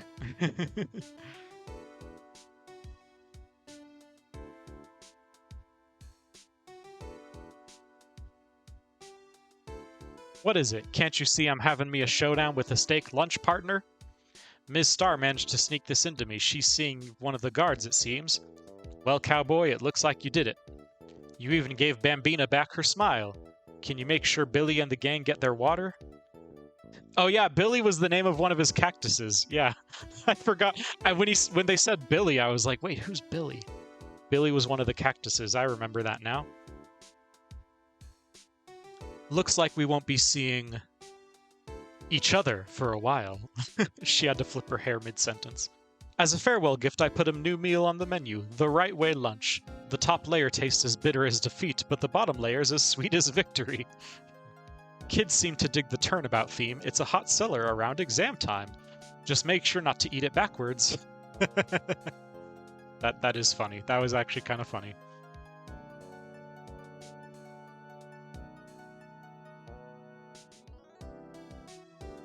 Alright. Localization. Who else are we gonna talk to? I'll never forget what that young defense lawyer said after the trial. What did I say? Let's see, what was his name again? Mr. Left. Anyway, he said he's been doing something or other for, how many years? Well, anyway, I've got another trial to get to, so I'd better be... Huh? Oh no, I forgot my gavel. Sorry, gotta go. Whoa, I've never seen the judge chair empty.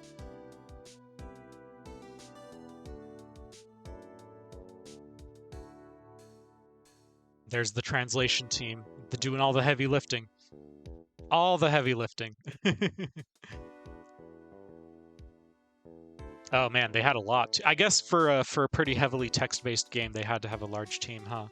It's not just like Ted Woolsey doing everything. Ah, nothing soothes the soul like fresh country air. Still, sometimes I do miss hearing you and your objection. Still, I can't go back until I'm a full-fledged spirit medium. Mystic Maya, afternoon training's about to begin. Coming! Well, see you around, Nick. Aw, that was cute. So Nick, at some point, went to visit her, I'm presuming. And she shows up in the next game, so of course, like, she gets accused of murder like a million more times, you know. That's just how it be.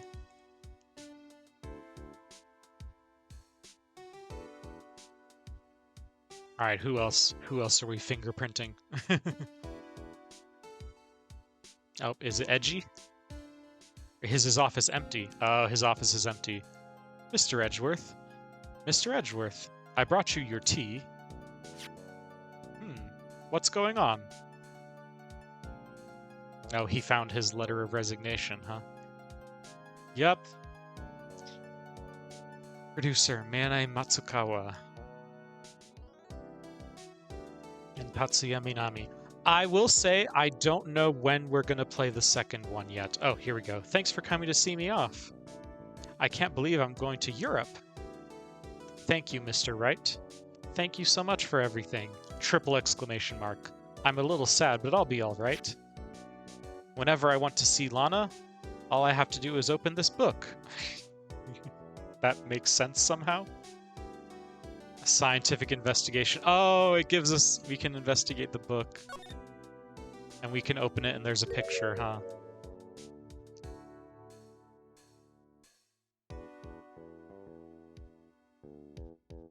Aw, that's adorable. Congratulations, you beated the game.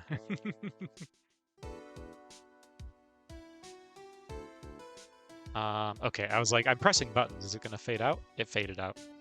Presented by Capcom. And we got an achievement for clearing the episode. Hooray! So, okay, is it gonna give us anything? Is it just gonna kick us back to the title? Okay, I figured. So, as I was saying, I don't know when we are going to play the second game. I do want to play the second game on stream at some point, but we might insert another game. Maybe we'll do Mega Man, or maybe we'll do a different kind of adventure game. Maybe we'll do another platformer. I was playing Donkey Kong Country recently. That's a fun game. And then I was thinking of playing Donkey Kong Country 2, so maybe we could even do that on stream. Or, actually, you know what? Let me look at the list. Before we end, I know I was just talking about raiding out, but before I end, let me actually look at the list and see what might we want to stream next. Let's come over here so we can chat about that. Come over here to the couch so we can chat about what we might play next. So let's see. Some games that are currently on the list include... Okay, so obviously Phoenix Wright Justice for All and Phoenix Wright Trials and Tribulations. Those are on the list. Mega Man X3 through X5. Those are on the list. Tales of Symphonia. That is a game I would only want to stream if I was going to be playing it like every day. Because that is like a 50-hour game. And when we're only doing 3-hour streams, unless I was like streaming every day for a month, I probably would not want to do that one. But that's okay. Mega Man 0, Mega Man 02, Mega Man 03, those are good, but I might prefer to play the Mega Man X games first. Bastion is on the list. Strong Bad's cool game for attractive people. That might actually be our birthday stream. Our birthday stream, maybe that or Mega Man X. I don't know. Let's see. Zelda Link to the Past and Zelda Majora's Mask. Those I might have more fun playing off stream than on stream. Because I'll be honest, in Zelda games, I tend to get stuck a lot. Like a lot. And so I would maybe have more fun playing those off stream than on. Because you guys don't want to watch me get stuck like I did in this game forever.